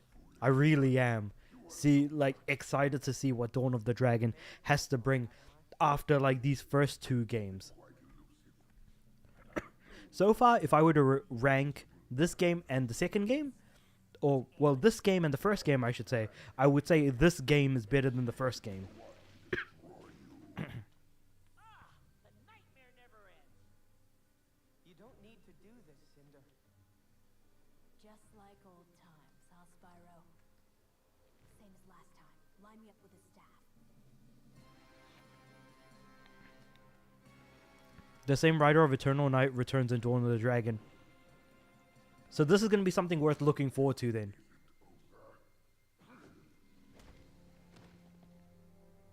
Okay, so the plan failed, and Spyro's just going to have to take him on himself instead. See, that's like one of the last things that a villain says before they're defeated. This fight is mine. Is one of those phrases, you know what I mean?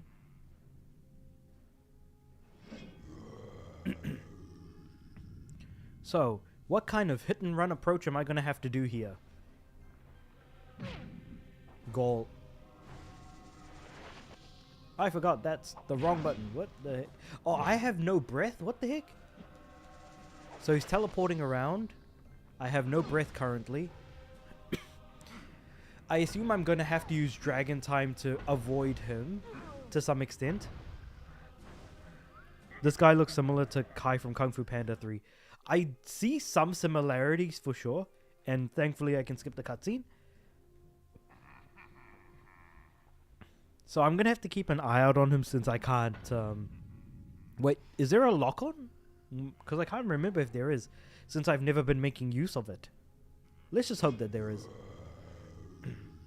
There is a secret power you unlock. Oh, is it similar to like when we get the breath at the end of the superpower breath that we get at the end of A New Beginning with like the big purple fury? Is it something along the lines of that?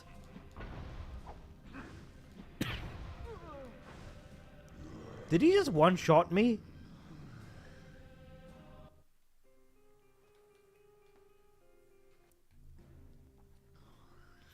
Did he just... You have to avoid his jump attacks and hit him while he is stuck. Ah, this is... Okay, this is very... That description is very reminiscent of fighting Tiny Tiger in Crash 3 and fighting Tiny again. That's what I do, is just slow time. That explains a lot, yeah.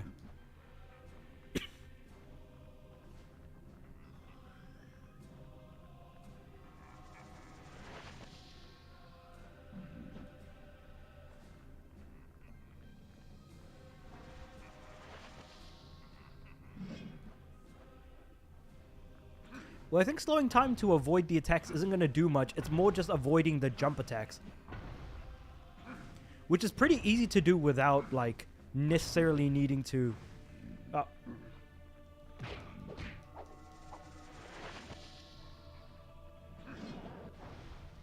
Like, I think I'm doing an okay job dodging him so far.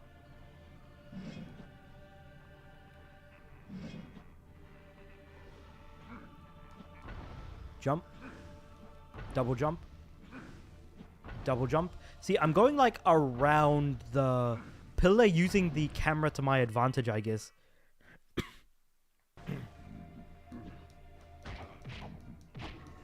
Yeah, see, I tried to at least get 3 hits on him this time. I'm just waiting for him to like jump, I guess.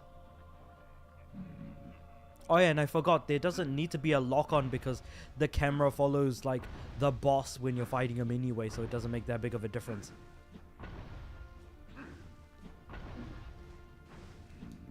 5 times he attacked this one.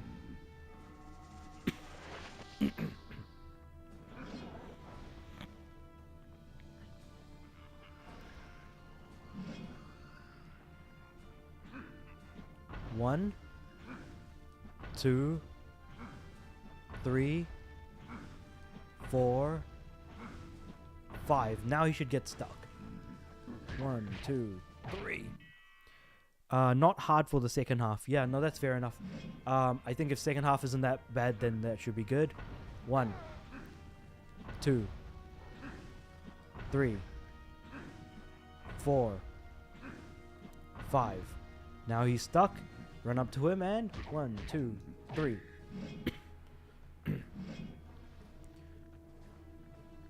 So I've only gotten hit once, thank goodness. But he somehow one-shotted me last time, which was crazy.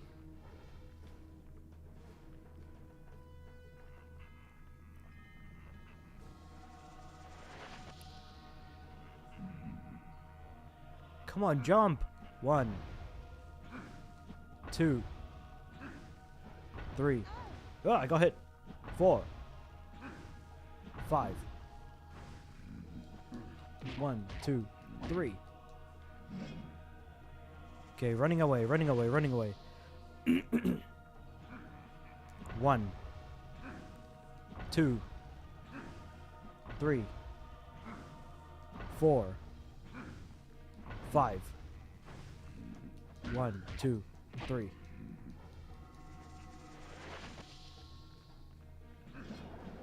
Fire.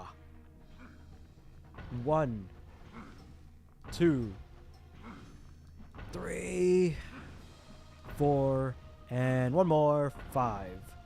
So I guess this is what you meant by learning the patterns. You are missing magic since Guac. Gold drained it. Yeah. I looked at the name and it said Guac, and I was like, I feel like something is misspelled here. Yeah, Goal drained it. K and L are like right next to each other on the keyboard, so it's totally understandable. Like, that being said, I still need to look at my keyboard when I'm typing, and especially at work. It's just, yeah, I guess that's just me, really. 3, 4, 5. 1, 2, 3.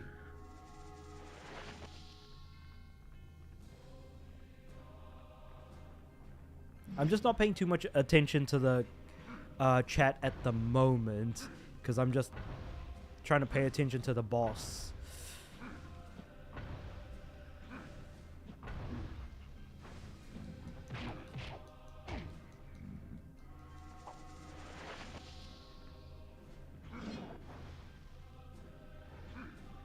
One, 2, 3, 4, and then one more. Come on. What? I didn't move enough and he just like completely crushed me.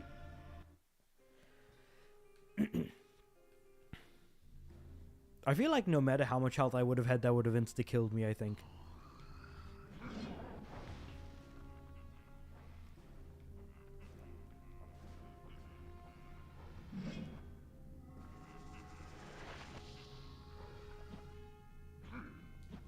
One, 3, 4, 5. I am hoping I can a job so I can get my own PC. I'm sure you'll be able to, like, get a job.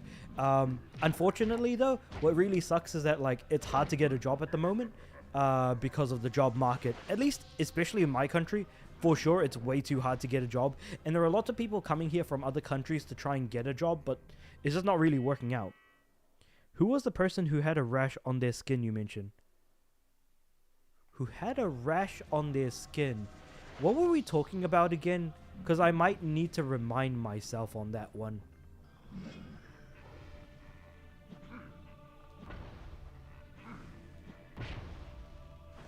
What? Because I don't remember that conversation now. Was it today that we talked about that? Again, call it real bad memory, but yeah.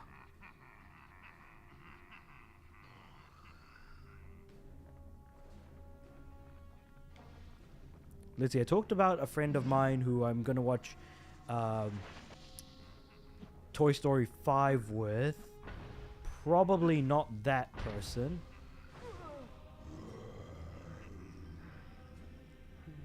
Rash on their skin. Sounds like I would say crash maybe. Yeah, no, I'm definitely drawing a blank on this one, unfortunately. What was they talking about, Jonathan? Let me know. Maybe I might be able to remember. Because I've done like maybe like... It's already been like almost a couple hours of streaming, so I could be I could have been yapping about anything really.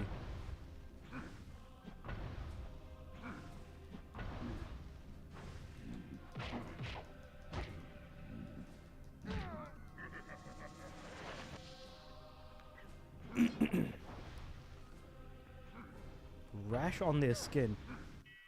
You did not have a kid that had itchy skin, was it? No, no, it was... Oh, actually, you know what? That's probably it. So basically, mosquitoes bite my kid. Yeah, there we go, when we sleep. Because of it being summer here. So that was probably it. It's not that he has itchy skin, it's just that we have mosquitoes in the summer if we don't close the windows early enough. I think that's what it was.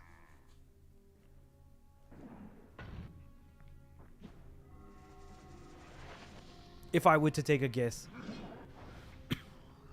I definitely did talk about that during a stream, yeah. Must have been like either last week or a couple of weeks ago. I can't remember. But I definitely did talk about that. Yeah, I do remember. Mosquitoes, most annoying bug. I 100% agree with that. Like, I cannot say that enough. Mosquitoes just suck, man. They constantly, like, suck blood out of you. They sound really annoying. Trying to get rid of them is also really annoying because they fly around a lot. And if you, like, you know, hit them with a fly swat in the wall and they've, like, got some blood on you, then there's going to be, like, a mark on the wall and you need to clean that up.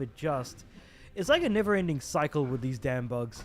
Like, of all of the bugs, mosquitoes are the worst. Without a shadow of a doubt.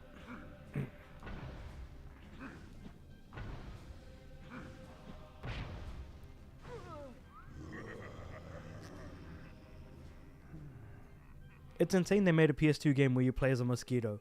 Yeah, you're talking about Mr. Mosquito, right? Yeah. There is a game where you play as a mosquito without a shadow of a doubt.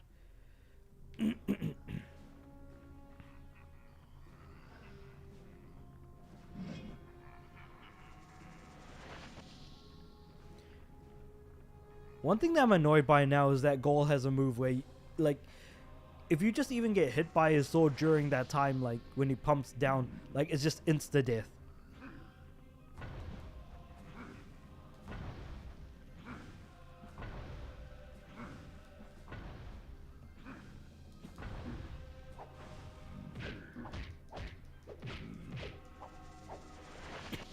I think I do more damage this way. I recommend you attack on the ground instead of air combo. Yeah, I just tried to do like ground attacks and I managed to get 3 hits on him compared to like just doing a single aerial combo, for example.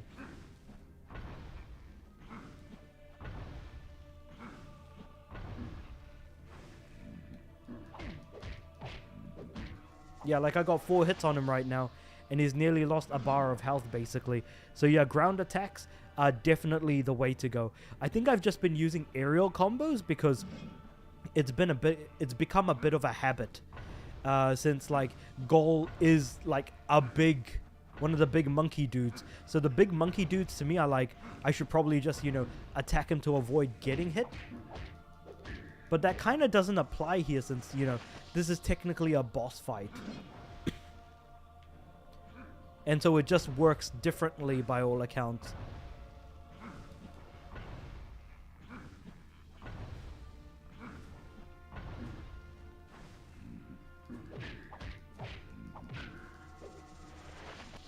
Yeah, like we're almost there and I've dealt so much more damage using ground combos rather than aerial combos.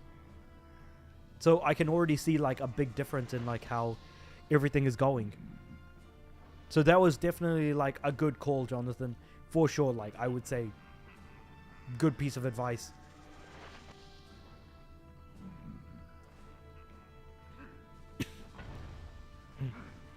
Two. 3. I just love counting aloud for... just as like confirmation I know when to attack. Ah, damn it. I should have done the ground combo. Again, it was just on Dawn's Dragon, your character can wear armor.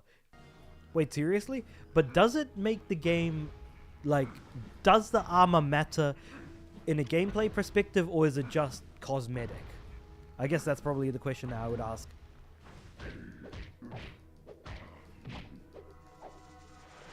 Gaul has been brainwashed by a Dark Master alongside Cinder, who escaped his mind control. Mind control, though, man, like, hell of a plot point.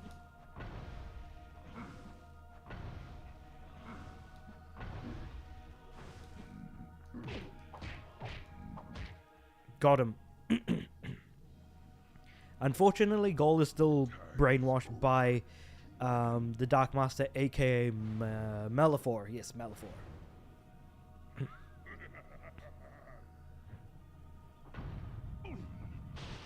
So I take it that this is the second half of the fight. The scepter is broken, finally. Which is the main thing that I think Cinder was originally aiming for. So that could very well be, you know, the source of his power. And if that's it, then we can finally, I think, get him. You can take less damage from Evil One. Oh. Wait, really?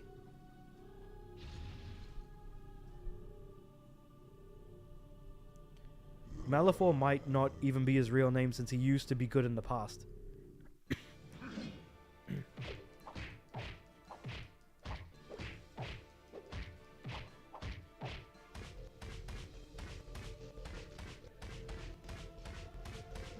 Wait, why is Gaul like not taking any damage? Like what gives?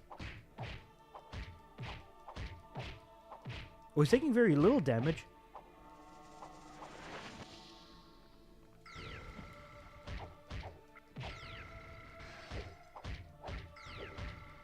He's kind of just pushing me along, I guess.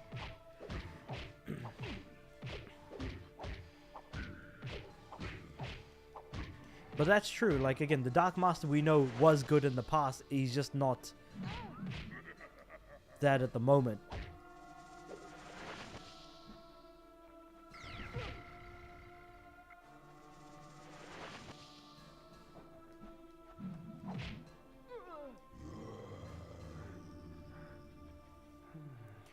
But why is Gaul taking way less damage at the moment, though? Oh, do I have to redo the whole fight again? Watch out, he might want to kill you to reset the match. Oh, God. Use your Dark Fire Breath. Okay.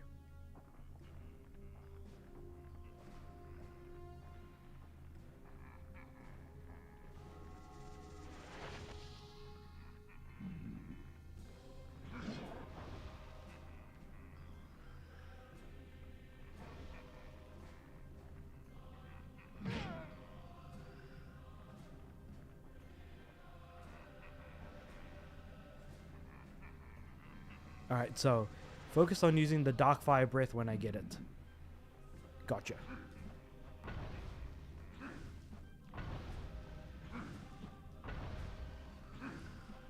Four and 5.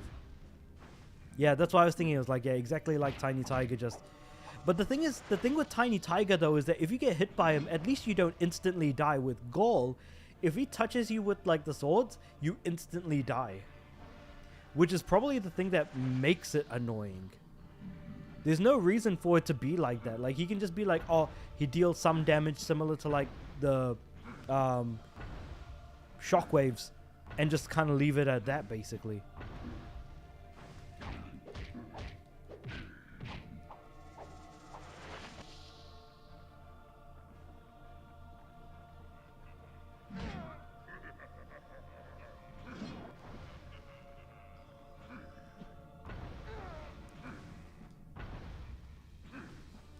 Three, 4, 5.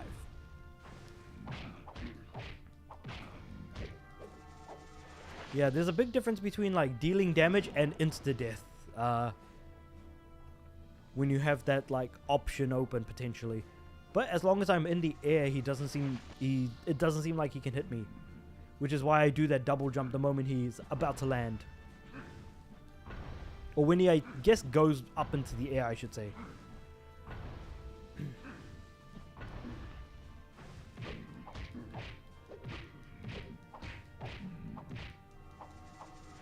Oh, I managed to get a few extra hits on him at least. And I didn't get hit by his swords during that time too. I'm probably going to make some milkshakes after this too. A little something for the throat, but also milkshakes are nice. I like the milkshake. Especially on a hot day like today. Jeez, it's hot. 4, 5. We're almost there. Goal is almost gone, burgers.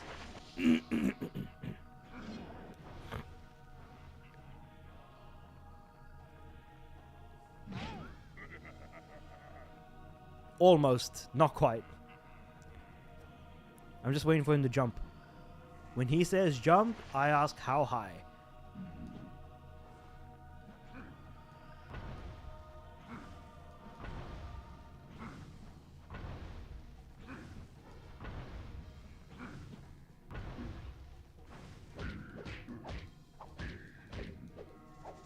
Ah, so close.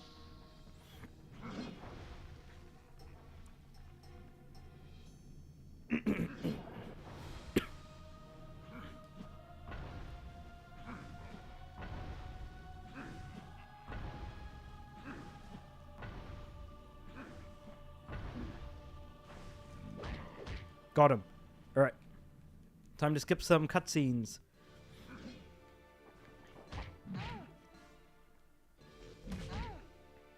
Are these green crystals like health or breath crystals?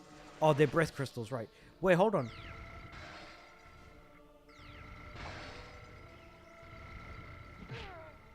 Wait a second. Oh, I have to keep attacking and then refill my breath crystals and then use the dark flame again.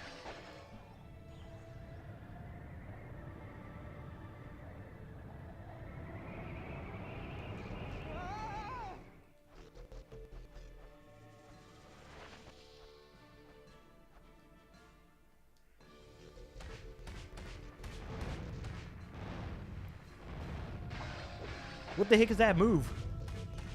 You know what? Don't question it. Just keep attacking. That's basically the idea here.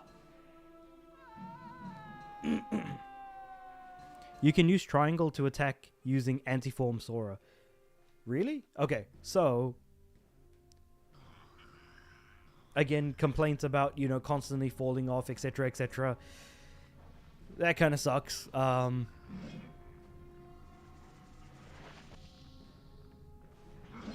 This guy can't start jumping soon enough, is what I would say.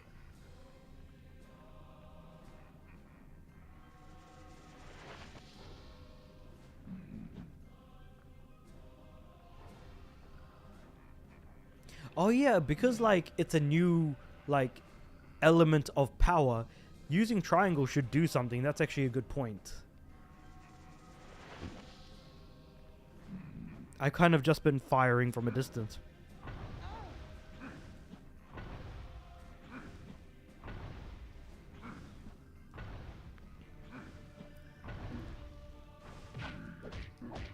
I may do a live stream of The Last of Us Part 2 tomorrow at 3 p.m. So that's 3 p.m. your time. I'll check out the time. I think it's going to be morning time for me. Oh, jeez, I insta-died, of course. So I'll check it out later. Are you going to be, like, playing from the beginning? This is the first hint of Spyro's Yang side that teases the Darkest Hour game. So the dark side of Spyro.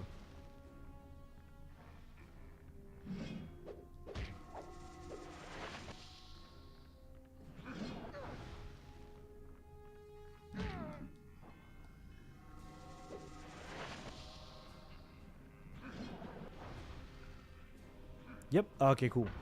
From the beginning, nice.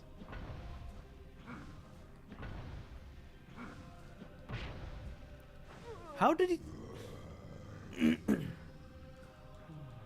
When he starts finally jumping and then insta-kills me right away. Alright, L1, let's go. Skip through this, and I end up entering Dragon Time instead.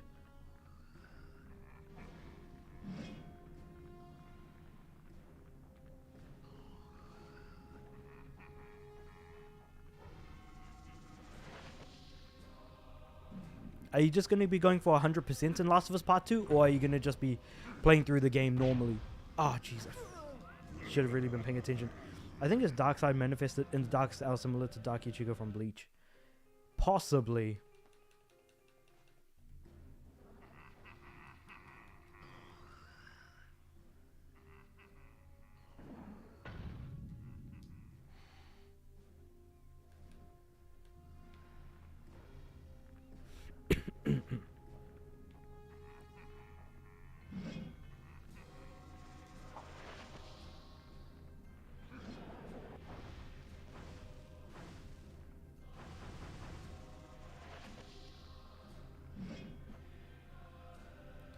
Come on, start jumping anytime now.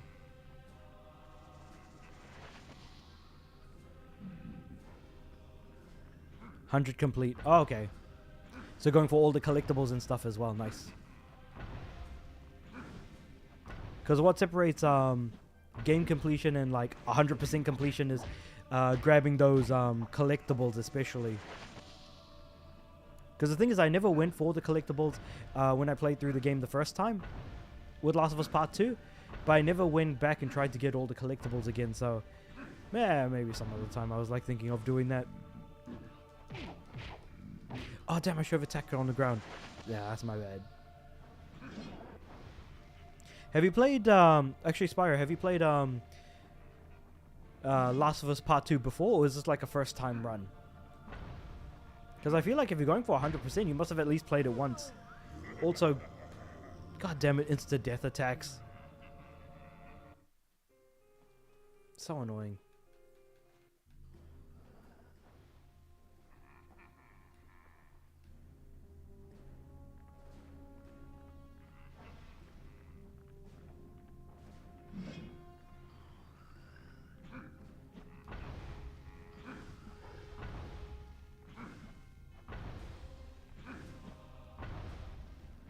I did play it once.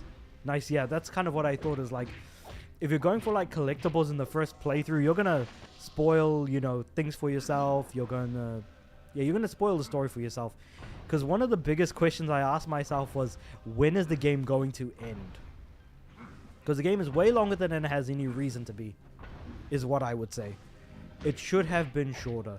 Making it twice the length of like the original game just doesn't really make it a better game. Instead, it kind of makes it more of an endurance test. Depending on whether you liked it or not, I guess. If you liked it, you probably enjoyed it. If you didn't like it, then yeah, endurance test in that case. Ah, he hit me? Like because I heard that whack sound. That means that his swords did touch Spyro. Like, I'm jumping and everything to try and avoid him, but even then, just... What?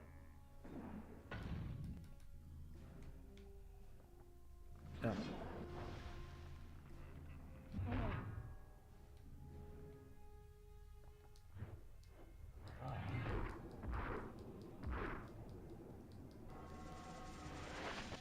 I guess I can probably use Dragon Time to get some additional hits in.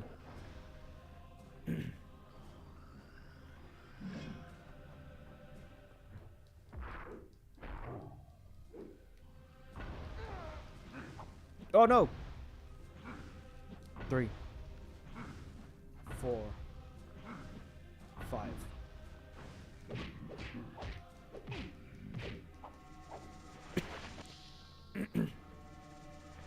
He just disappeared, teleported, and reappeared again in the same spot.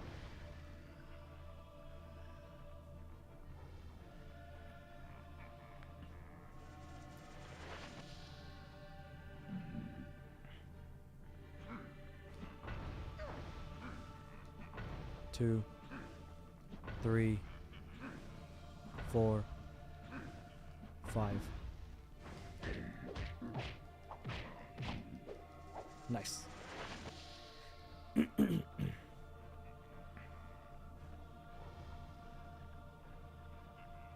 Alright, so what are we looking at here? It's okay.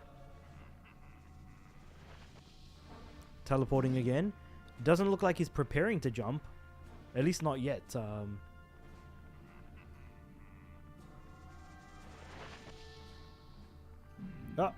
I thought it was about yep, preparing to jump. 1, 2, 3, 4, 5, 2, 3, 1, 2.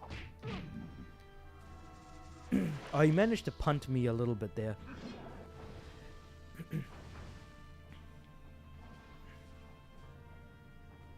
So I really need to like get through without getting hit anymore.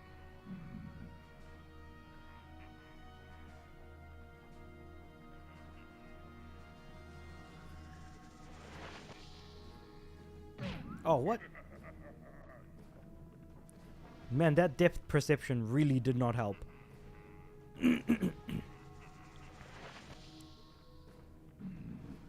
There we go. 1, 2, 3, 4, 5.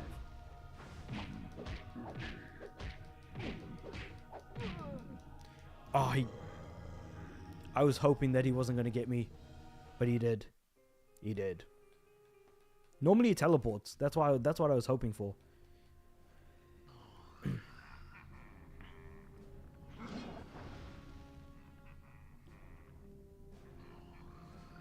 But yeah, the more you know, the sword's insta-kill somehow.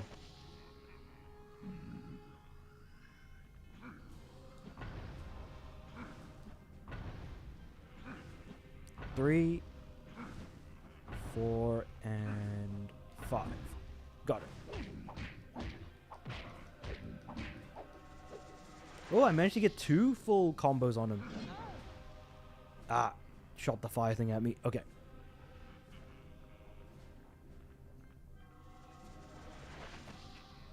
What is he? Preparing to jump? Nope.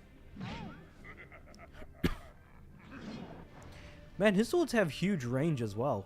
Like, there is a decent amount of distance between us, and even then, he could still probably hit me from here. This is a more exciting final boss than Cinder. I do agree with that. And it's a simple and easy to understand boss as well. It's just... why'd the swords have to be insta-kill though, man? That's the one thing. Like, I wish the swords weren't like instant kill, but it is what it is.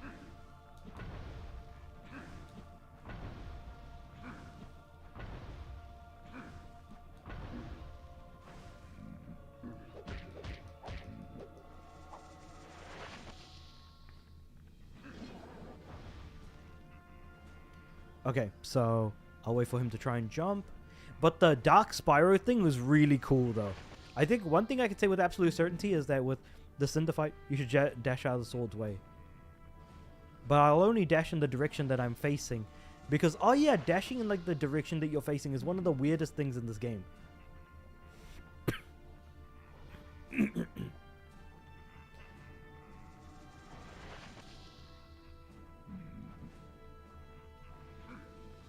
One, 2, 3, 4, 5.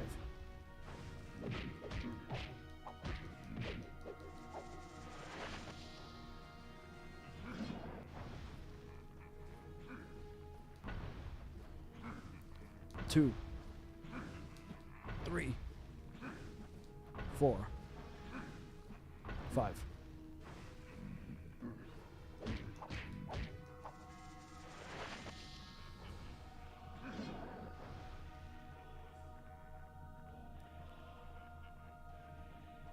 Dashing out of the sword's way.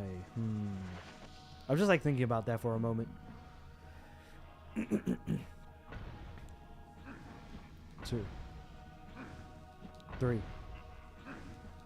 4, 5.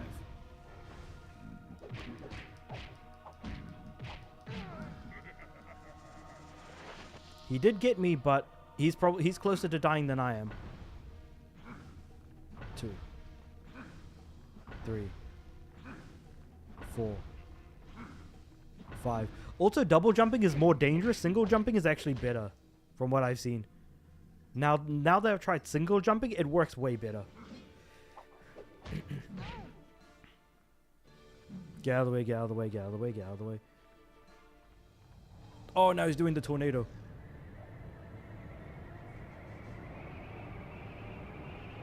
How do I avoid the tornado? Like, I'm dashing out of the way, but it's not working. Oh.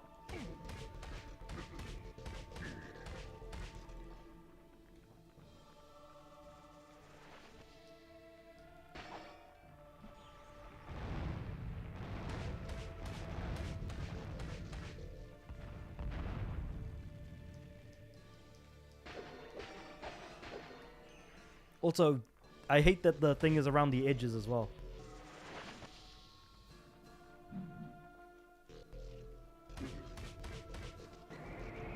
No, get out of there, get out of there, get out of there.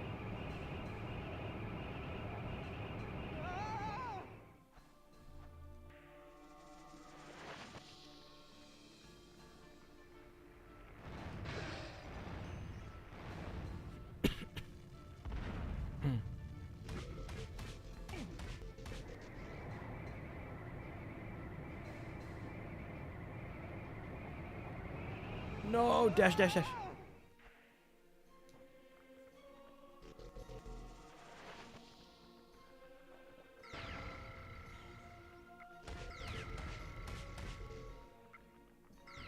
What is with those lasers, though?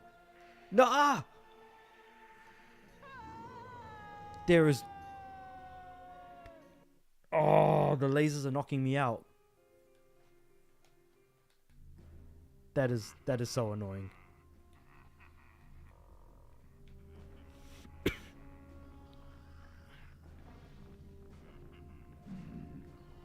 I take less damage, but even then it's still just like... Try and beat gravity.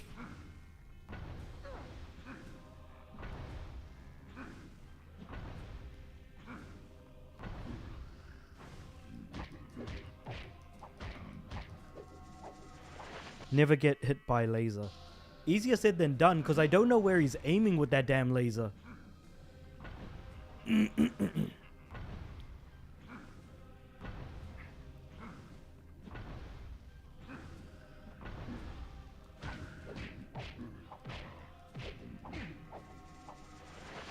Though in saying that, the fight lasted a while before he even started using the laser attack to begin with, which I think was actually quite a surprise.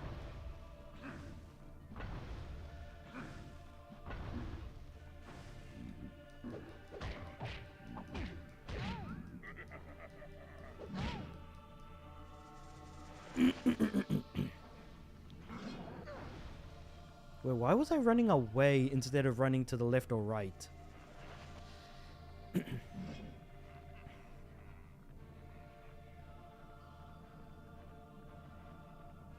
Because how was I going to outrun a projectile that's way faster than me?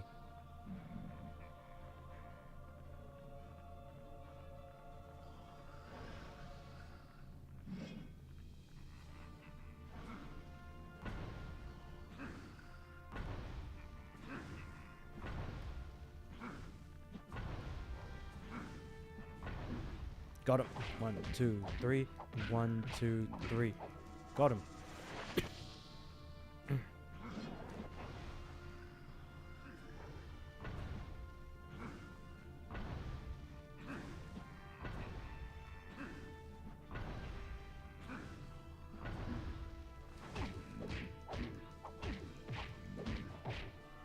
Oh! I thought he was about to attack. I thought he was about to attack.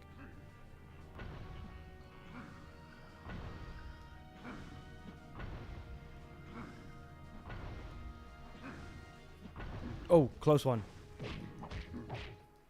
Did you press triangle while in dark mode yet? No, I haven't. I completely forgot about that.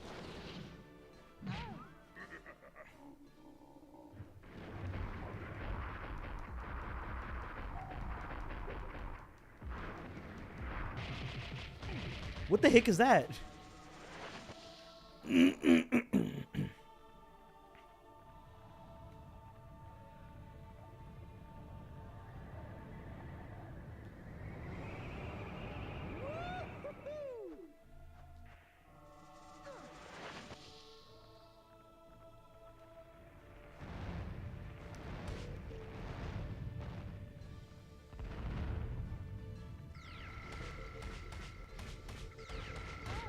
What?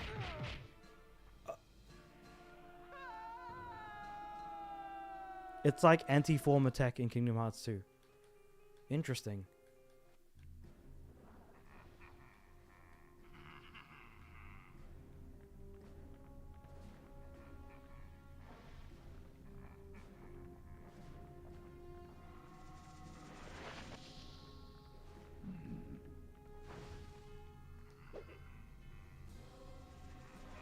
I need to stop getting knocked off of the platform somehow. Or at least not get hit by the laser, because... How was I supposed to dodge that? Because if I had charged, I would have gotten hit by the laser anyways.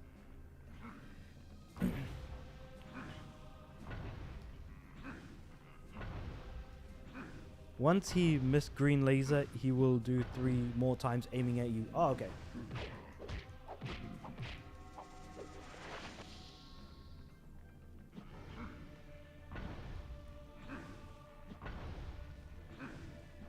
That's kind of... I thought, like, the way that he does the laser is completely random.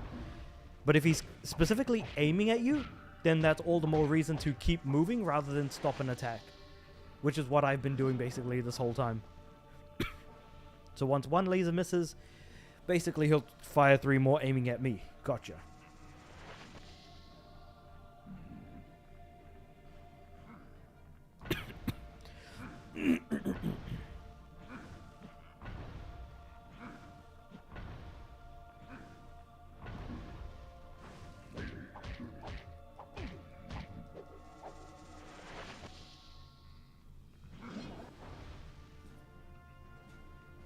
Is he jumping yet?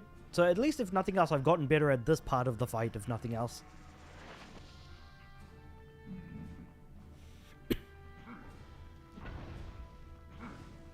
Two.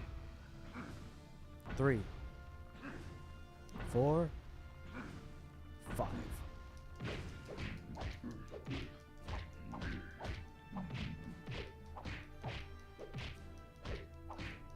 Haha, he's stuck in place, I think.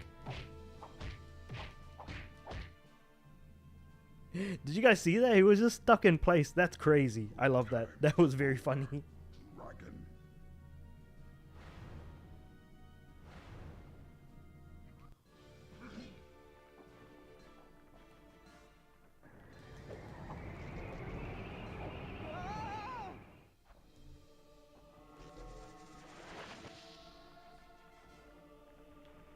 Oh no, stay the hell away from him when he does that, yeah.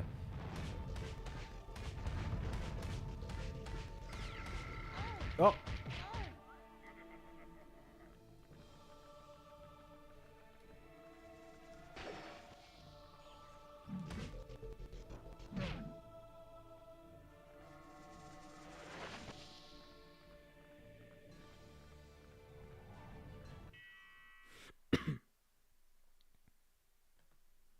Okay. Okay. I just wanted to recover my breath, if nothing else.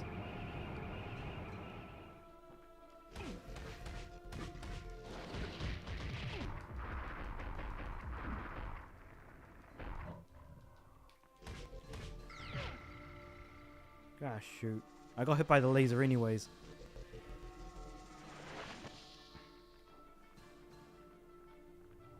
Okay, now he's trying to use the tornado spin. How do I deal like a lot of damage to him? Because I feel like I'm doing like very tiny amounts of damage.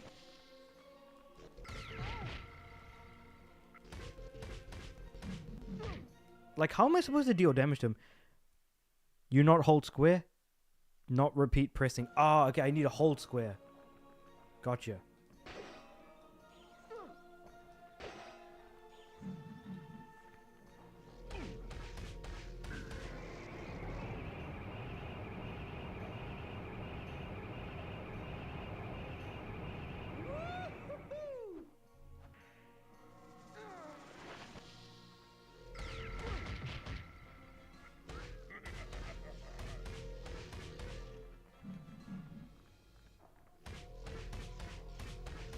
Okay, that does way more damage. What the heck?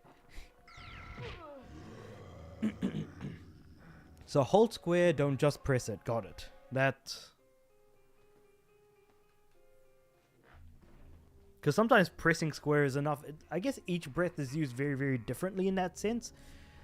So I probably should have seen that one coming, to be fair.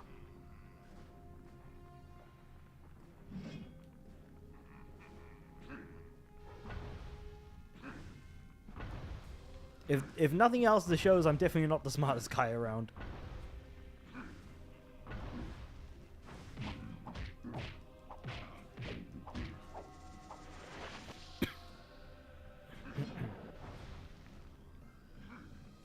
One, 2, 3, 4, 5.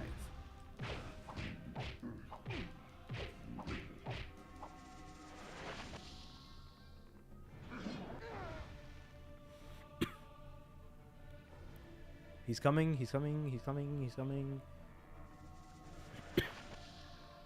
Is he gonna jump? Almost. Not yet? Nope.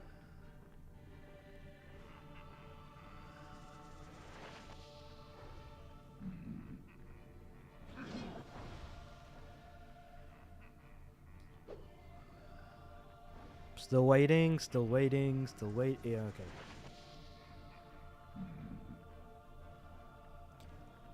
Huh.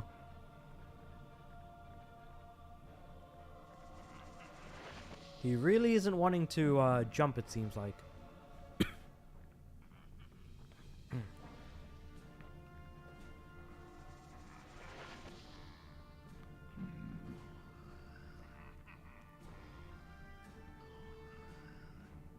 How long is it going to take before he actually starts, you know, using the jumping attack? There we go. 1, 2, 3, 4, 5.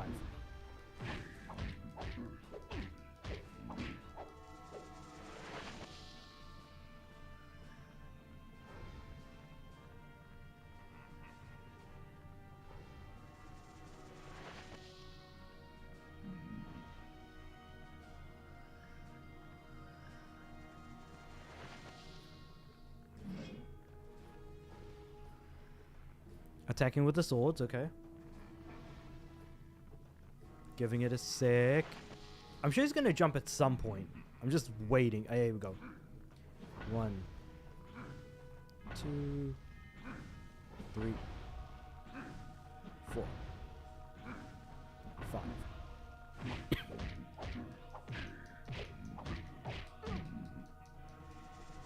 Well, I managed to get an extra hit on him at least. 1, 2. I wonder if this is gonna be it. 3, 4, 5. There we go.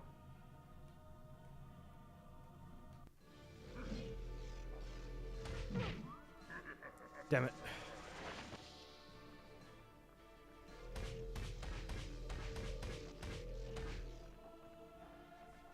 I just need to get away from him and then attack from a distance. Nope, that. So it looks like when he goes tornado, he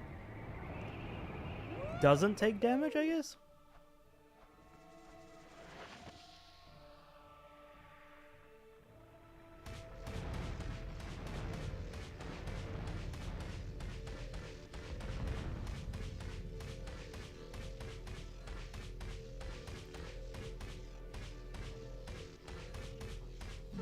Easily the most amount of damage I've dealt to him so far without dying.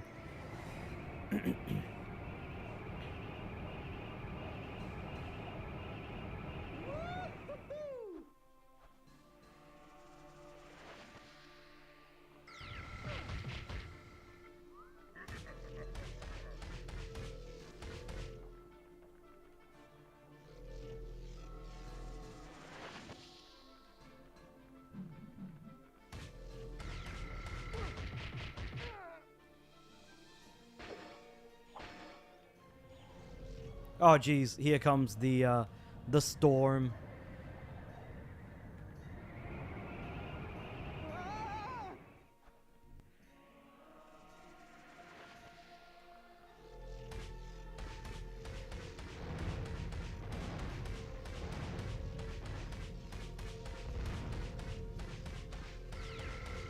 Oh jeez, right. Laser.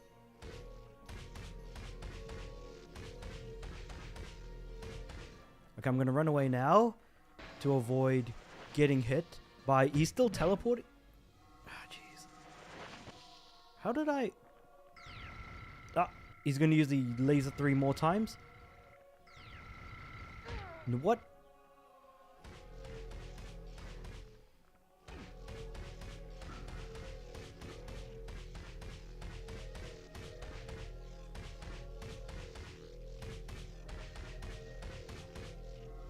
What?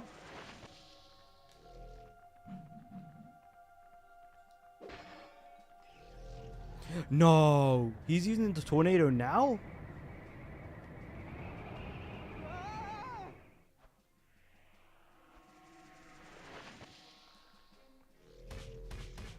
I think I got him now. Oh boy, that took way too much focus for no reason. What are you waiting for, dragon? Finish me!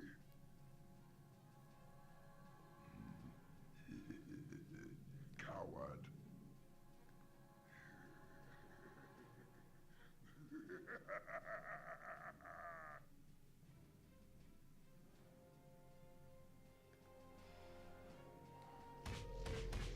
Oh, there's still more to the fight?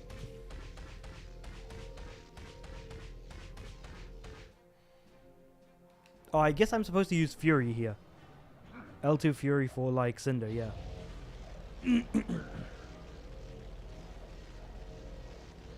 Wait, did I just press... I think I just pressed R2 for Fury instead of L2. Because I forgot, I think you can use L2 or R2 for Fury. It's like the press the final button to win the fight type of thing.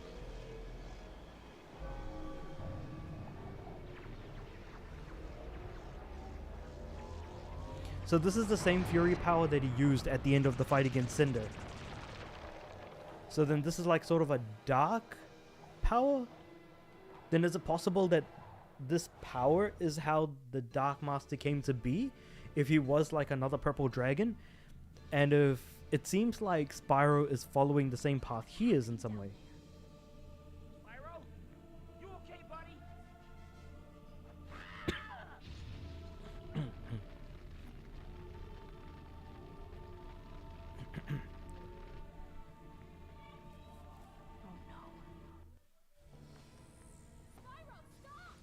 The Dark Master is Spyro past life.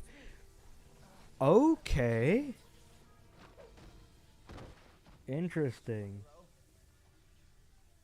Then what is the magic that's actually going through the purple light? Like what magic is that? You're with friends. I'm sorry. I couldn't stop. That awakened him to like the power of his past life in that case. Come on, now's our chance. It does kind of make me wonder where like it all kind of falls in, I guess. We're not leaving without you. Usually I would say ignore her, but she's making sense this time.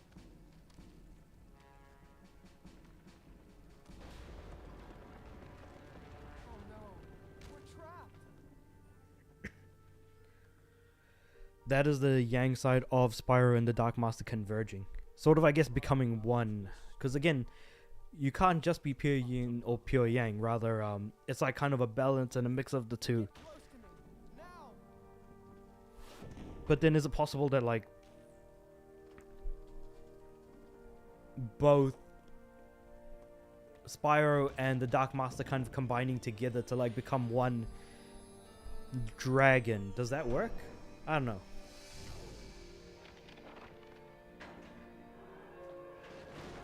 As everything demolishes itself, that seems to be like some sort of protective aura? That light that we just saw?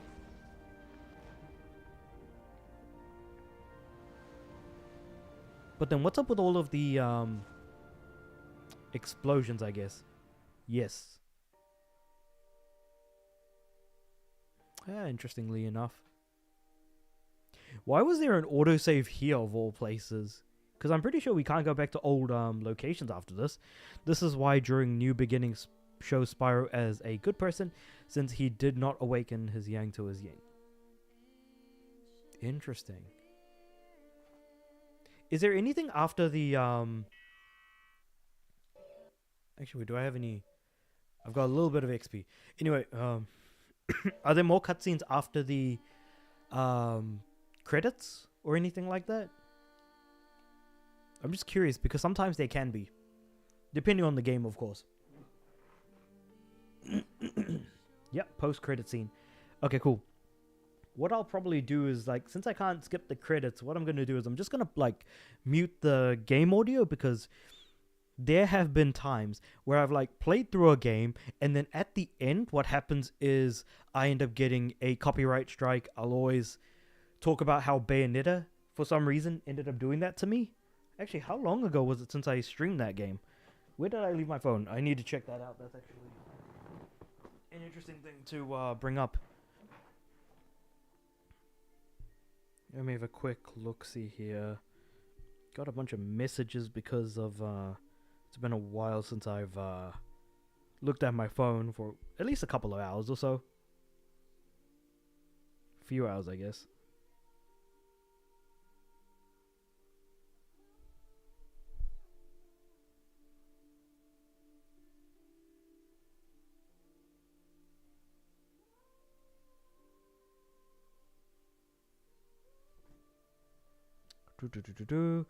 It seems like we were in that collapsing, but they froze. Really? Huh.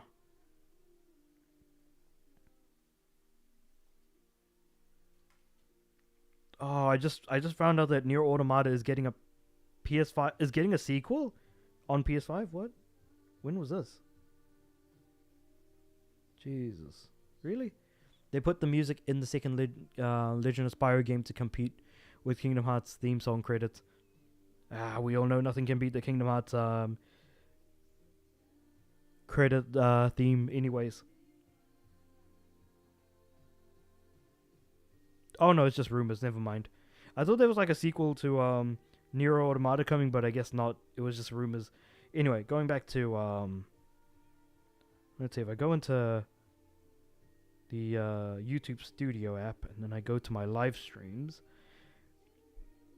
How long ago did I stream? What was it? That was Red Dead Redemption, Crash Bash, Infinity Nikki, Fortnite, Star Ocean: The Last Hope, Final Fantasy 16. Where is Bayonetta? It should be on here somewhere.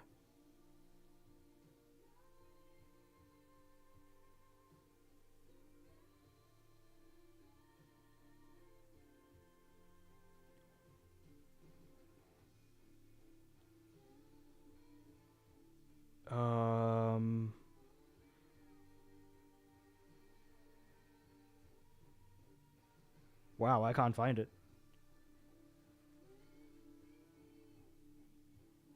Yes, good night, Spyro. We'll catch you later. I'm probably going to end my stream after this anyways, but I just wanted to see the final cutscenes anyways. But yeah, basically after that, I'll end it, so I'll catch you later on your stream. I guess technically for me it would be tomorrow morning. And yeah, for you it is also tomorrow as well. Yeah, fair enough. We'll catch you then, Spyro. Let's see. Do I have it on here? Jump Force, Resident Evil 0, Everybody's Golf, Babylon's Fall, Destiny, Need for Speed Rivals 2015, Need for Speed Payback, Need for Speed Heat, One Piece, Borderlands, Star Ocean. Oh no, actually, you know what? It was a video because I streamed it. You unlock additional enemy waves at the end of this game to unlock Dark Mode element, but it's optional for New Game Plus. Yeah, I probably won't be playing New Game Plus anyways. So that's fine. It's not like the end of the world. Wasn't there... Didn't you say there was some sort of like mode where you're fighting waves of enemies in like sort of a... what's it called? In like an arena mode or something? Since this game was a lot more combat focused. Here we go. Previous live streams.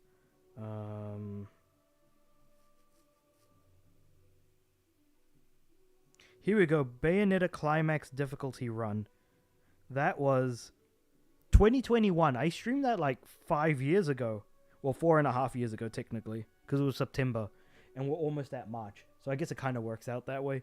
My god, that was a long time ago. Holy crap. A lot of things changed during that time. It's a short 5-wave... 5-wave... in the extra menu, but that is more to practice combat. No, that's fair enough. Like the breath ability, the final breath ability makes Spyro look cool, but with how little damage I was doing, even though I was holding down the square button to kind of fire off, it just didn't feel like it was doing a decent amount of damage, to be completely honest. Plus, I nearly died at the end myself as well. But thankfully, we made it through relatively unscathed, I would like to say.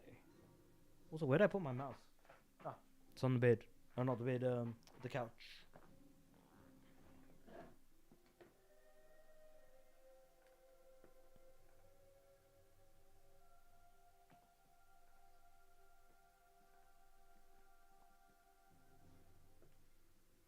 Still though, to be completely honest, I kind of went into this game not really expecting much, to be completely fair.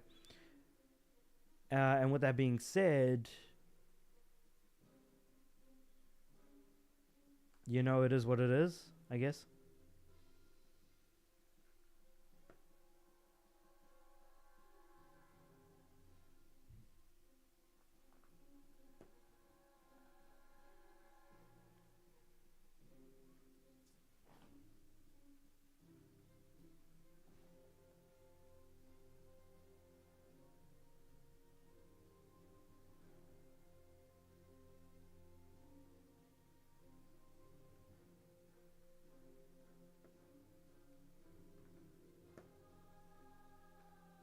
Man, these credits are long though.